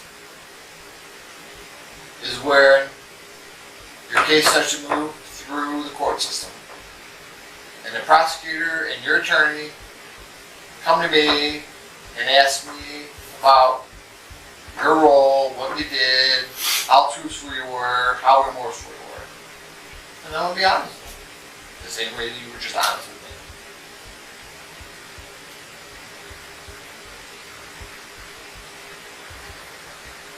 And then your attorney and prosecutor on the case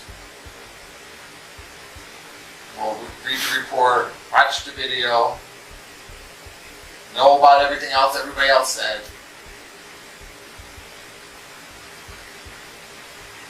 Talk to me about my opinion, and then they'll make some determination about your case. Your opinion is what really matters. Right, my opinion does have some weight. A lot of weight. But it doesn't, I don't have any control over the judge. I don't have any control over the jury. You have a right to your day in court with your attorney. And they're going to mark all those people in there. They're all going to sit there and say, Rodney got rid of the gun, he started. Rodney got rid of the gun, he started. Rodney got rid of the gun, he started. Rodney got rid of the guns. He started the process. And then I'm going to get up there, I'm going to testify about everything that happened. From start to finish. When Skernivitz and Dingus were in the back there, and those two came off, and I'm pretty sure. I'm pretty sure this is how I went. I'm not gonna lie. You might still think that I'm lying or whatever, but I'm pretty sure Brittany came and got the guns with somebody. Brittany came and picked them up. Who was she coming? She came to Kevin's house. It was like next day or something like that. I'm pretty sure the day after it happened, 2 days, 3 days or whatever, Brittany came to the house with somebody.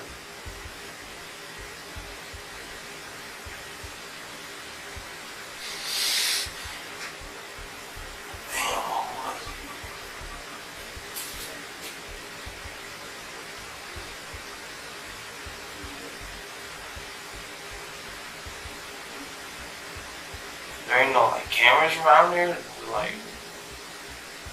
there are cameras around there. That's what I'm saying. So you should have Brittany in the car. Oh, you probably can't even get them now. Brittany already admitted to what she did. Why don't you talk to Brittany no more? Brittany took responsibility for what she did. I swear to God, Brittany came and got it. Came and got them. I was lying to you in the beginning when I said Brittany came and got them, but now I actually do remember Brittany came and got them with somebody in a it was like a grayish, silverish car. It was all black.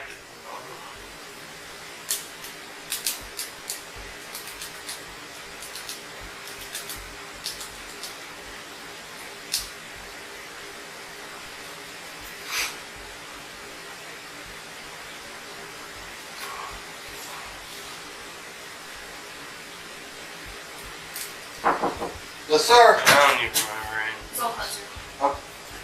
Alright. Yeah, I was gonna say, I don't even remember who she came with anyways, and he ain't gonna believe it anyways. I still think Brittany already admitted what she did. Brittany's got her charges, and whatever falls off of Brittany will fall off of Brittany. It'll probably go a lot better for Brittany than it will for you. It'll take her long. So did Nate Tony. It'll take his long. Honesty goes a long way. I am trying to help you out.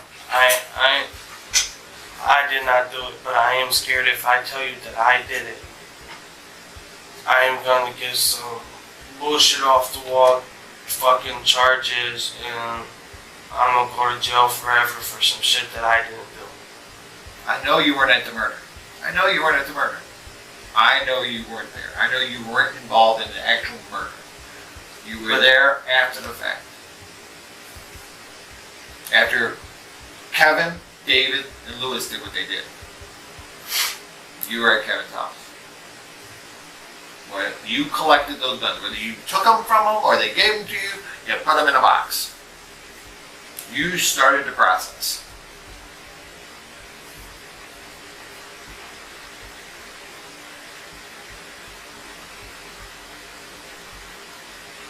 I'm worried if I tell you yes, that, well, I'm going to just repeat myself, basically, that I'm going to get some outrageous charges. All the charges you're looking at are tampering with evidence and obstruction of justice. I know you were not involved in the murder. But that doesn't mean you weren't there. I know you didn't go up there. Yeah, that doesn't mean I can't like get accessory to murder or Did your sister get accessory to murder? No. She wasn't there. You weren't there either. You helped get rid of the guns after the fact. I know that. You weren't there for the murder. You're not getting any murder charges.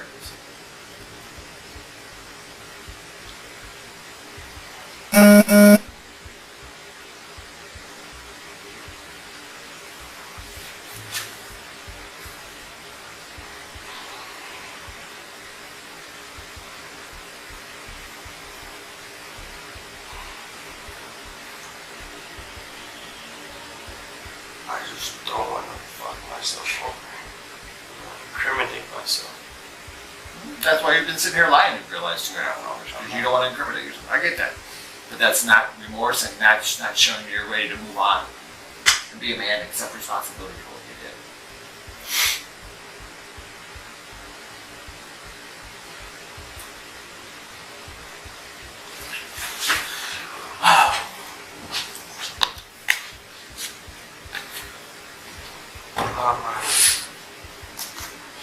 You started the process, right?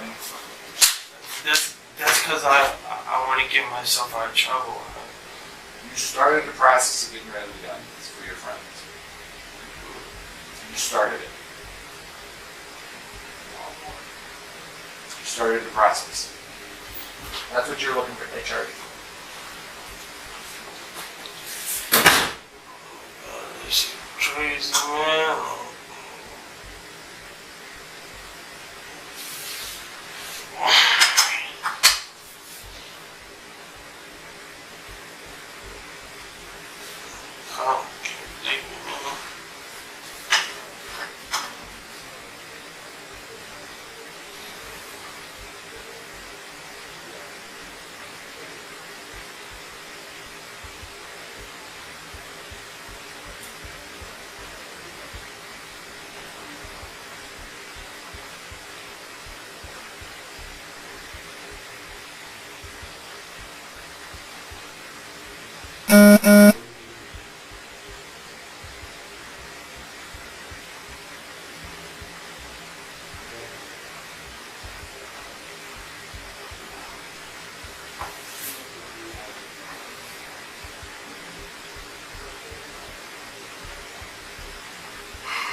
Shit wrong, man.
bullshit.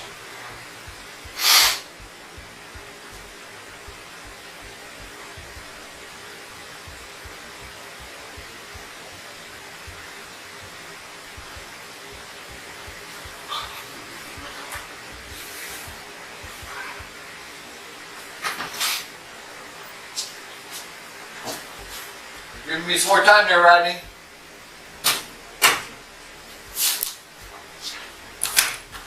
Take ownership of what you did. Huh?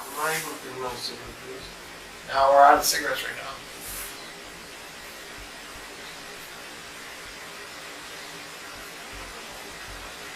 I want to help you out, I promise you.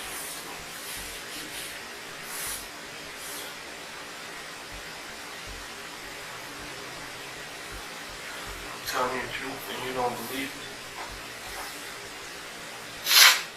You ready? I ain't do it and you don't believe it.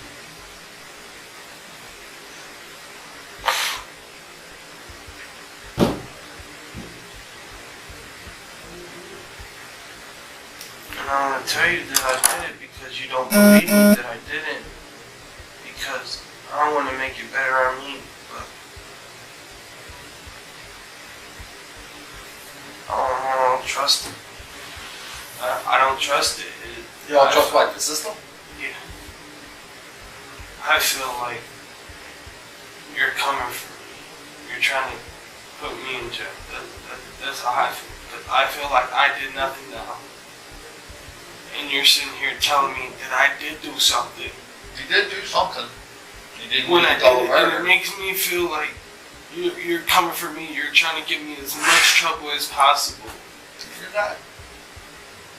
The charges are what the charges are. They're 2 out of 3. Unless I incriminate myself. Are you telling me you're at the murder? No. No, I wasn't there. Well, that I believe.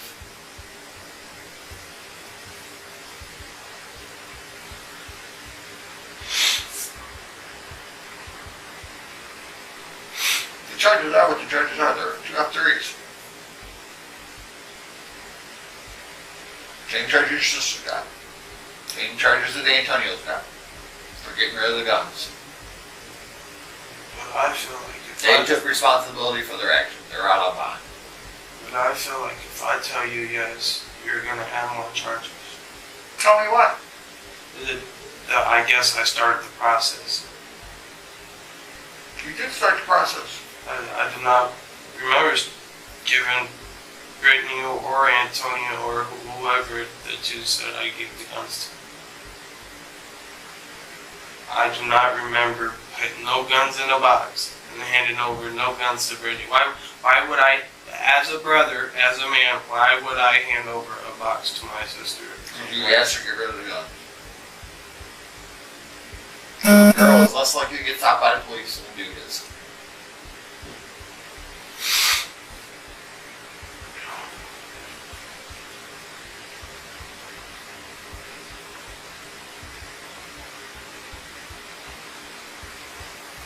Because Kevin is your brother, you have a special bond with him, and she's your sister.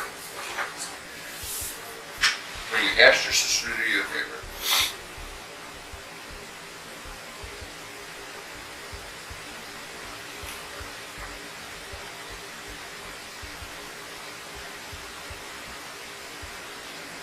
I feel that you're trying to get me to admit to something. To give me charges. The charges are what the charges are, Rodney. I don't get how it works. I feel like if I tell you yes, that I started the process, that you're gonna be like, alright, and then you're gonna say you're getting charged with this, and this. And then You can't make stuff up, Rodney. I know you weren't at the murder. Nobody's even said that you were at the murder. Nobody said that you were involved in the murder. They have said that you were involved in getting rid of the gun after the murder. You can't just fucking make shit up. Yeah, It doesn't work that way. Gotta have evidence. All right. Proof. I have evidence that you never had a gun after the murder. I have evidence. I have statements. I know you were there. I have my own common sense that these people are telling me that I know this is going on. Rodney's there right afterwards. Whether you got called by Kevin to come over or you just happened to be over there. My guess is that probably Kevin called you. Are you telling me you just happened to go over there? Yeah, me and Roy basically like lived there. Or all you over there, right? Yeah, I was always either at Kevin's house, my mom's, or Daryl's. Over Kevin's. Or over Kevin's. You and Roy. See how that flowed? How that came out naturally? It's because it is the truth.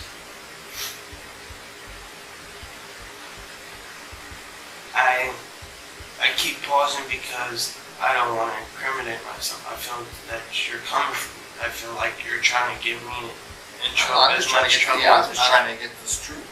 I'm just trying to understand what happened that night. Why you helped your friend get rid of the guns. And I'm sitting here telling you no, that I didn't. You're sitting here telling me no, you didn't. That's exactly right. And you're sitting here telling me yes. I'm telling you, yes, I am sitting here telling you, yes, you started the process. Yes, I am. That is the truth. I don't know what to say to that. You told me to be honest. I'm telling you. Keep going the route that you are and keep trying to deny your involvement and not take responsibility. Well, I started off telling you I don't remember, and you said that it just doesn't sound believable. It doesn't. Something that happened 6 months ago that's pretty traumatic, pretty significant event. People will remember those things. Yeah. When were you born? 99. 99. You know you were on 9/11/2001? No. So you were what, 2 years old? 12/28/99. About 2 years old? About 2 years old, turning 3.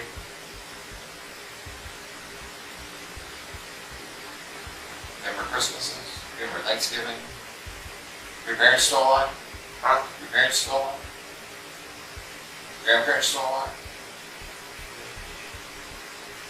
Yeah, my grandma is. On my mom's side. Grandparents alive on your dad's side? No, his mom died when he was young, about like 14. Bet your dad remembers that. Huh? I bet your dad remembers when his mom died. He was like 14 though. And that's his mom. That's his mom. It's a significant event. You'll never forget your mom. Exactly. It's a significant event. This is something that I tried to forget. It's a significant event. As much as you try, especially when somebody close to you is involved in it. And I told you that they were all involved. Mm-hmm. I was honest with you. You initially weren't honest. You weren't honest back when you came in and told Detective Bayhoff, Detective Gonzalez about Lewis's involvement and what had happened. You said I wasn't honest about it? You weren't completely honest about it. Completely honest? What does that mean? Someone's right, someone's wrong? Yeah, we call it self-serving. What's that mean? It means you were telling us just enough. Just enough. We try to keep Kevin out of it.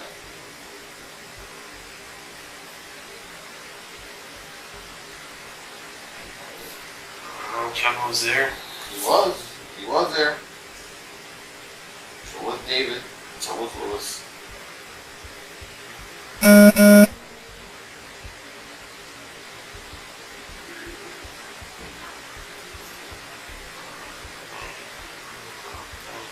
Guns from him.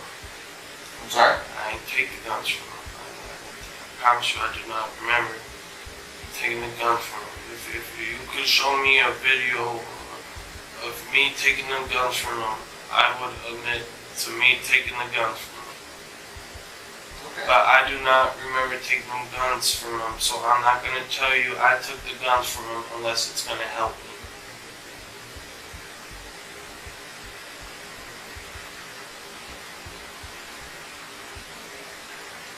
So you're not going to admit that you took the guns from him unless it's going to be help you? No, That is what you just said. I told you I don't know how to word stuff. I've been sitting here saying, no. But that's what you just said. Is what you just said. I did not take the guns.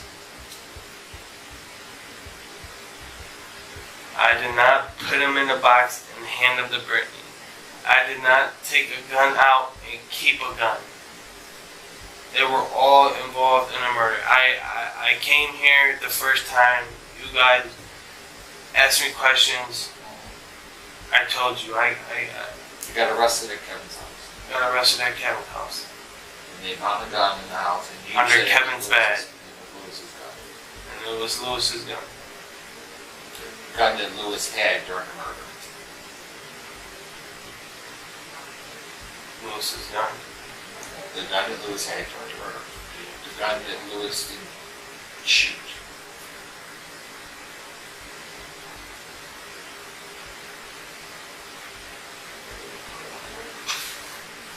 I just want to help you out. Like I said, you can help yourself out by being honest, and I'm being honest with you. And you keep telling me that I'm not. Okay, well, like I said, your perspective on honesty and my perspective on honesty are different. I know all this information and all the fucking people told me. It makes sense. When different people tell me that you started the process of getting rid of guns. Why would I start it and not finish? Because you were trying to protect Kevin. But what I'm saying is, why would I take the guns and then go give them to Brittany? I told you, Brittany's less likely to get stopped by the police than a guy is. So what's and Brittany's your sister, so you asked her to help. You asked Brittany to help you out with these guns for Kevin. She couldn't help the cops stopping a girl have to do? You asked me why would you ask Brittany? I just told you. My theory is because Brittany's less likely to get stopped by the police. What do you mean like by these that? guns that she's trying to get rid of, they're used in a double homicide. What do you mean by that?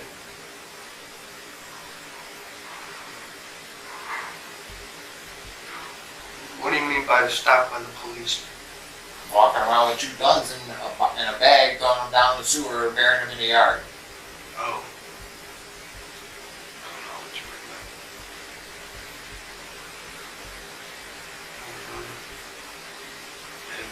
Really wouldn't have mattered if did it. I wouldn't even think about it that way.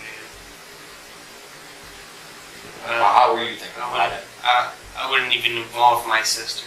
She's involved. She admitted her role in doing it. Mary Antonia. But I didn't involve her. That's what I'm saying. It had nothing to do with it. Okay, that's what you tell me.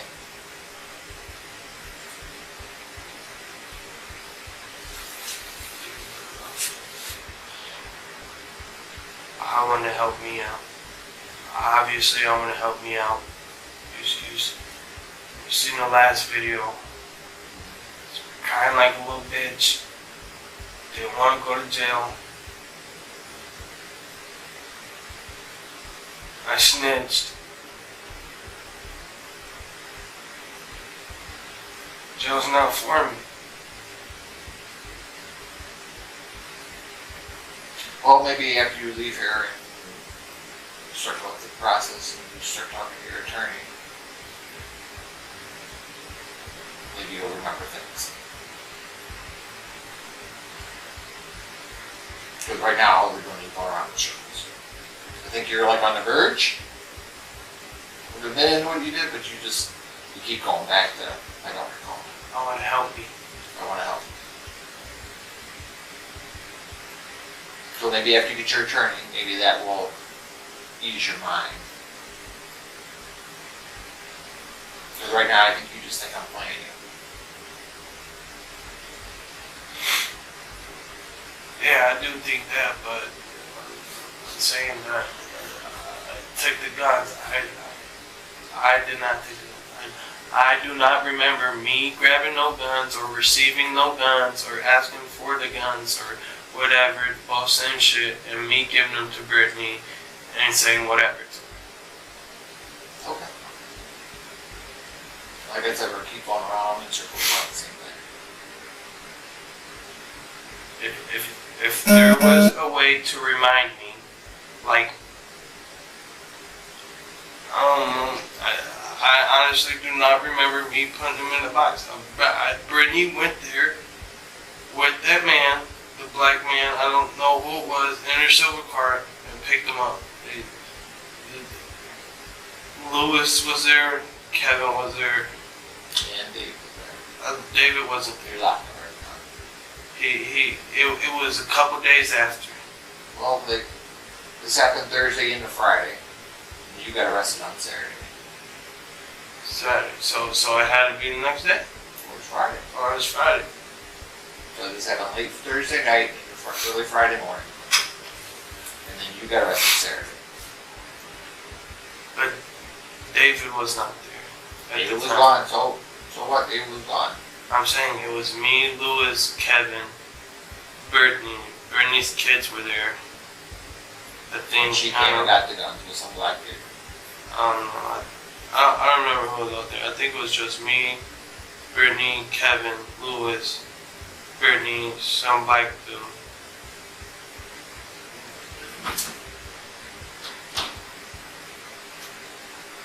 I don't think Roy was there.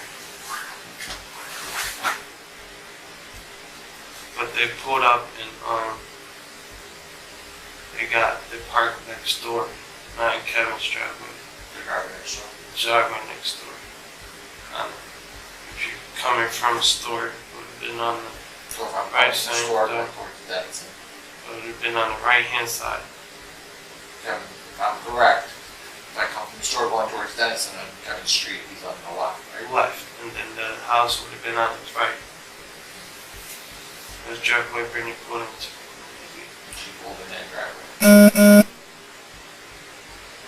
Is that what you're telling me? Yeah, we sat there, smoked with Brittany's friend, Smoked what? weed. Smoked weed,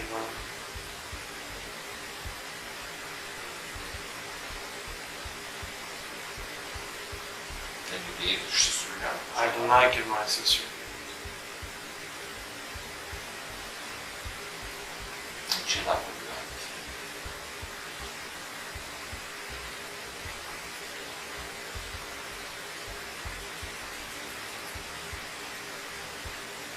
I didn't give my sister.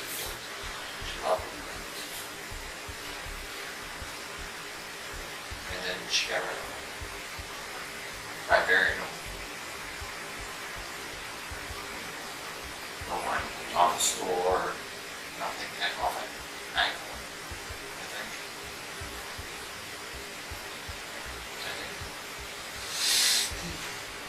I think she even said she buried a couple of pieces on West 60th where they were hanging out at the house under the garage door.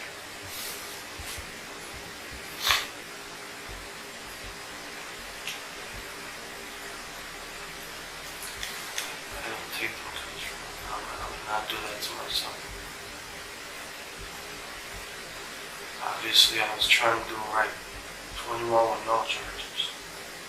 And you were looking out for your boy, you thought you were looking out for your boy, your I family. wouldn't even do it. I was so close to my CCWs. That's what I've been waiting on, my CCWs. That's why I got no charges. I have no charges or whatever. You know, that lifestyle's not for me. I'm not that type of person. I'm a lover, not a fighter. Okay. I won't even condone to that type of stuff. So it's really, I guess you're wrong with your friends. I guess son, Kevin don't seem like that type. There's always points in our lives we make choices. You mistakes. Make mistakes. You can rectify those mistakes. You get an opportunity to rectify those mistakes. You would think you would seize the opportunity to rectify those mistakes and move on with your life.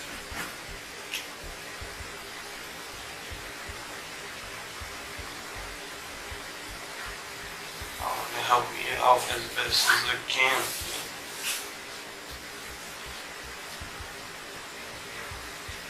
I'm gonna tell you whatever you want to hear. I did not do it. So you're at Kevin's house with you, Kevin, Lewis, and your sister showed up there with some black guy driving a silver car.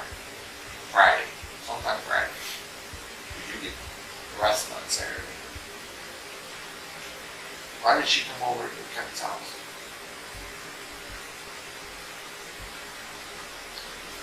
Because she heard about it. She heard about what? Everything that happened, I think. Happened where? Roses. I'm pretty sure that's when she showed up, but she never shows up. Exactly. So why would she come to Kevin's house? I don't know. Why would she come to Kevin's house? I mean, Friday, they weren't even on the radar.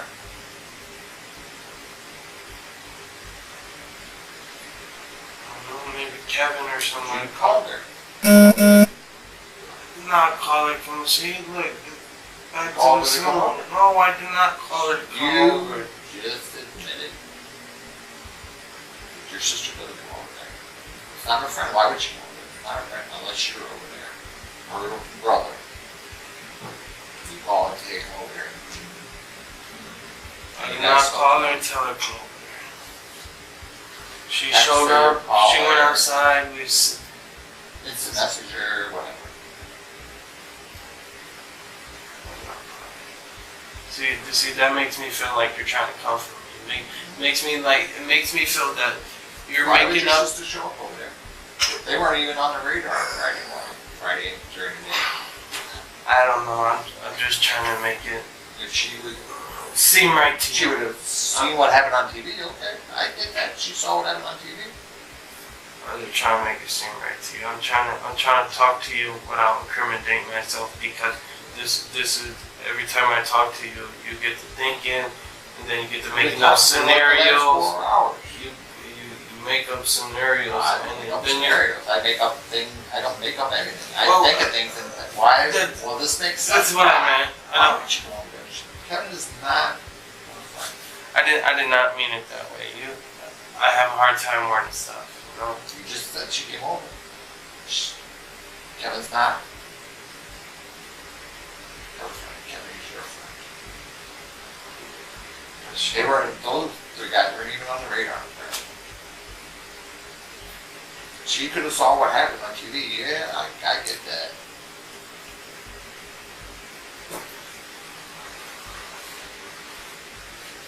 So why did she come over to the Kevin's house?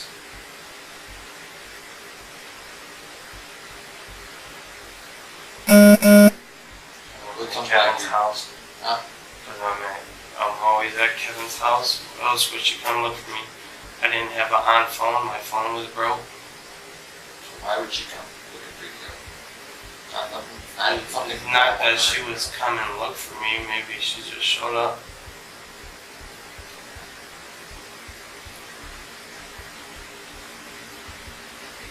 And then she drove away with gunfires. For the gunfires. And she drove away with them. Which you just told me she did. What, got rid of the guns? You just told me she came over Friday and drove away with the gunfires. You just told me that. Whether it was parts or whole guns.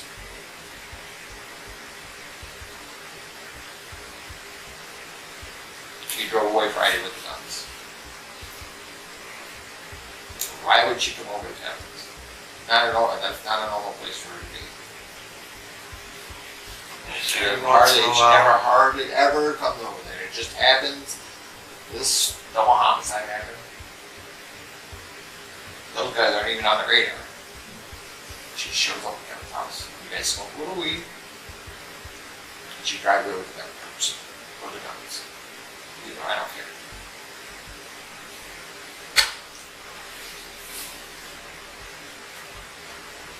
She shows up over there, or you called her, or you text messaged her, or you reached out to her somehow, and had her come over.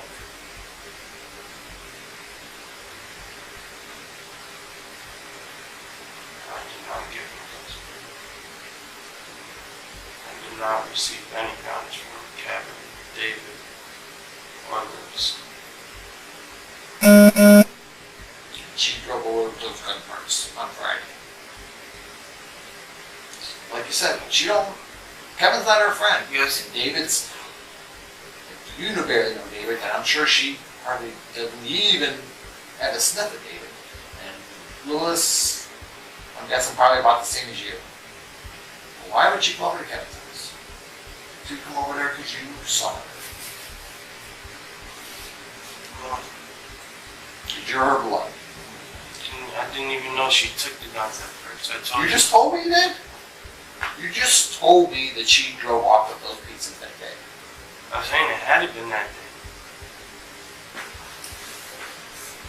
Now you're going backtracking. No, that was the only day that Brittany was over there. I got out of jail. Well, you would have got out of jail. That's what I'm saying. Saturday, so you would have got out of jail next After, day. yeah, that's what I'm saying. Brittany popped up there Friday, I think, or whatever day it was before everything happened, before I got arrested. She got the gun parts, or gun, old guns, gun parts, whatever. That's what I'm assuming. And then I got out. You just told me she did. She got it.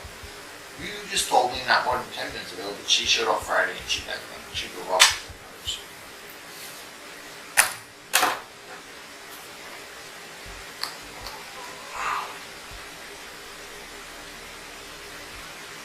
See, this is why I was trying to talk. I don't know how to word shit. Pretty smart. I mean, to a certain extent. Honesty is always key. Always key. See, when I ask you things that are not really pertinent, It's because I'm not nervous. I feel like you're you're trying not to get nervous, you're not trying to hide stuff or watch your words, and it just sort of flows from your tongue. That's because I try to watch what I say because I feel. I'm not trying to catch you up on anything. All I told you 4 hours ago when we started this whole interview process, 3 hours ago. All I wanted was the truth. That's all I ever wanted. Be a man, admit to what happened, take your lumps, and move on. I want to. And now you don't. You keep dancing around this. The more you keep talking, I'm not. That's why I called you. The more you keep letting slip out. That's why I called you. If I had something to hide, I would have not called you. Okay. Well, right now, you're going to be going over to the county jail. You're booked in. And then, like I said, the next day, if you're interviewed by the judge, you're trying to get out. If you don't, then you'll see. What do you mean by make bond? Like, if I got the money. Whatever the judge set your bond in, whatever. We'll just use round numbers, $10,000. So usually you or your family have to go home with $1,000 to make the bond, so you'll push your bond so you can get out. Like 10%, right? Yeah. If you can't make the bond, then you'll sit. Brittany's out on bond, so is Antonia. I just want to help you out as much as possible, sir. Well, once you get your attorney. I feel like, that's what I'm saying. I feel like you're trying to trap me. I'm not trying to trap you in anything. I got my case. I know what my case is. I know that, but you can say one thing and do another. I know what my case is. My case is very solid.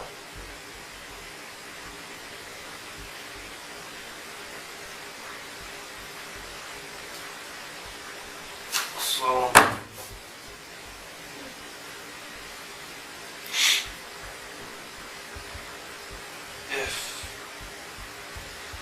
I get a lawyer, or like, what is it called, an attorney? Or Well, what if would you you can't say? afford an attorney, there'll be an attorney appointed for you, which could be a private attorney or a public defender. It doesn't matter. Either way, you'll get an attorney. Which is like a lawyer. So if I get one and he explains to me that there is no more possible charges that I can get to admit into it, would it be already too late? I'm saying, because I'm confused now. I don't want to incriminate myself. I don't know how to word stuff. I'm scared. I'm nervous. When you get your attorney, you talk to him, you have conversations, and he'll advise you the best way you should proceed. Okay? I can tell you that the county, listen to me. I can tell you that the county prosecutor's office is always open to taking or listening to people when they're ready to admit what they did and take responsibility. They're always willing to listen and talk. Willing to listen and talk. I'm just telling you, once you leave here from this interview, we probably won't have any more interaction until later on down the line. If anything, after that. So I wouldn't be able to call you? You can call me. That's your choice. I'm You saying, have that I'm option. saying if I talk to him and he says it's better for me to admit to it, and I call you and I admit to it, are you going to help me out? Or are you going to still say that I was lying and I'm wrong and I wasn't remorseful? I'm going to tell them the truth. And if you call me, tell me that, hey, I'm ready to accept responsibility and tell me whatever happened, then that's what I'm going to tell them. And I got no action right here. I am just looking for the truth. I just want to help you out. So it's not fun. That's the decision you have to make for yourself. I know, and I'm trying to help you out the best I can, but I got trust issues. You know, you don't really know what's going on with everything in jail. You know? I get you're in a tough spot. I get it. So I don't know what to do. I want to keep me safe. I don't deserve to go to jail for something that I didn't do. You know. I get it. You're in a tough spot.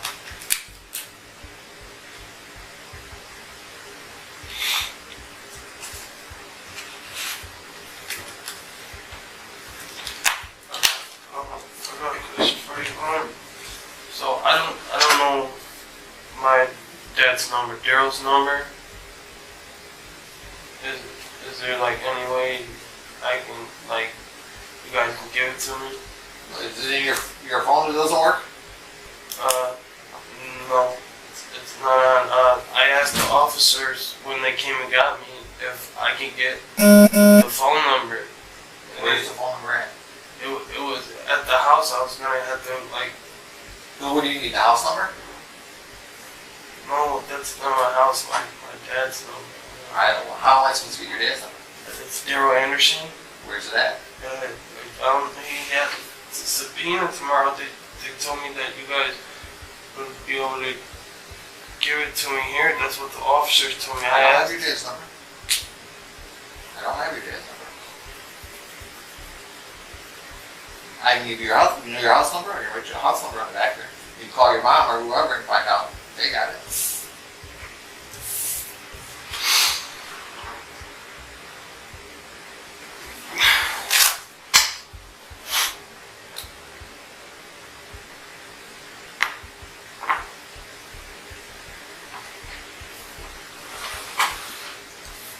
How would I get the last 4 digits of my social? I don't remember.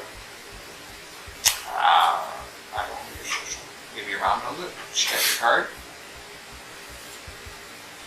But how am I gonna call him if I don't know my social? Oh. You get a free call. But I'm saying I gotta put in my last 4 digits of my social, and I don't know my social. Or you make a call? To make a call, yeah. Well, you're gonna get a couple free calls when you get over there. I'm saying we get one free call, but I'm saying you gotta put in your wristband number, I'm pretty sure, and then you gotta put in your 4 last digits of your social security number. And then you dial the number. I don't know all about that. I know when you get over there, they're gonna give you a couple free calls. So I imagine you should probably call your mom and tell her that you're being held in jail and tell her you're gonna need some money on your books so you can make phone calls. And then hopefully she knows your social security number, or she can get you the last 4 digits of your social security number. But you gotta have the last 4 digits to make the phone call, to be able to make the phone call. I don't think not when you originally get over there. I think they originally just stick you on a phone and say, here, make your calls. They didn't the last time they took me in for questioning. I don't know. I don't know about all that. I've never, I'm not trying to be funny, I've never been, you know. That's what I'm saying, that was my first time, I don't know really need it.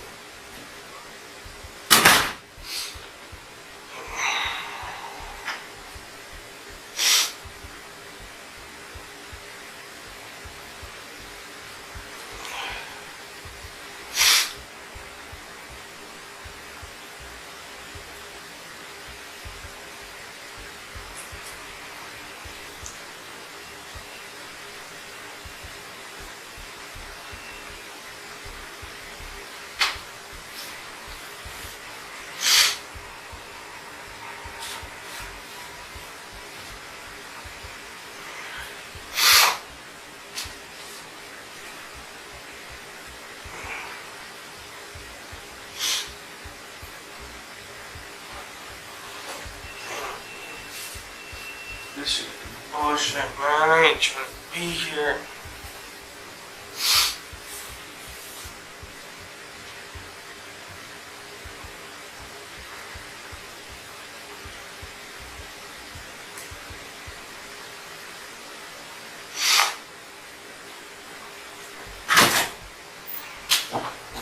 Your passcode for your phone? Passcode for your phone. 11, 15, 18. 11, 15, 18?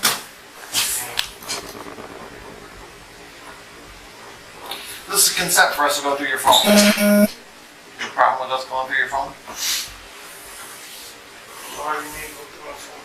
Huh? Why do you need to go through my phone? See if there's any evidence about crime in your home. If you don't give us consent, we're going to search warrant. It's up to you. Choice is yours.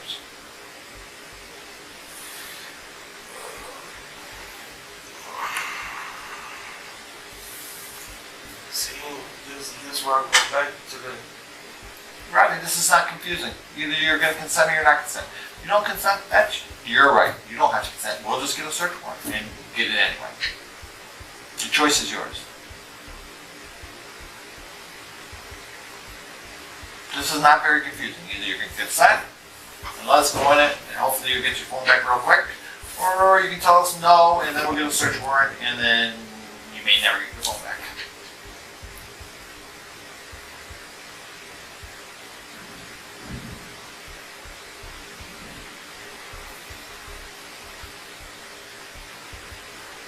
Choice is yours. It's not that hard.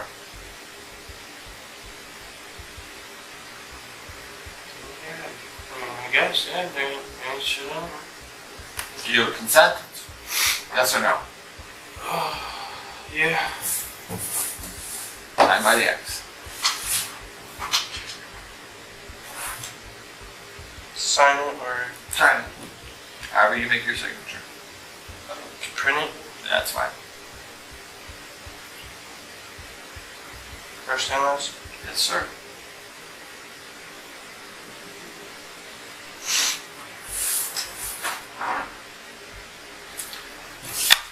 My card, house phone number, that's for your social.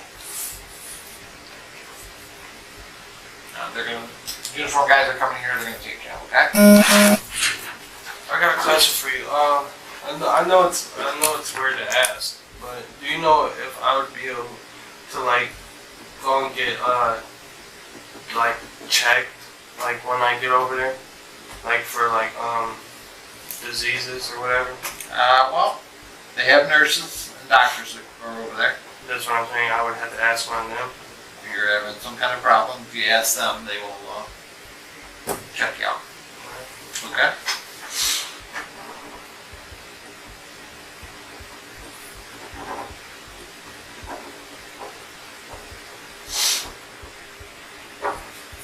Okay. You four guys are gonna be here. Take you over to the county, okay? Alright.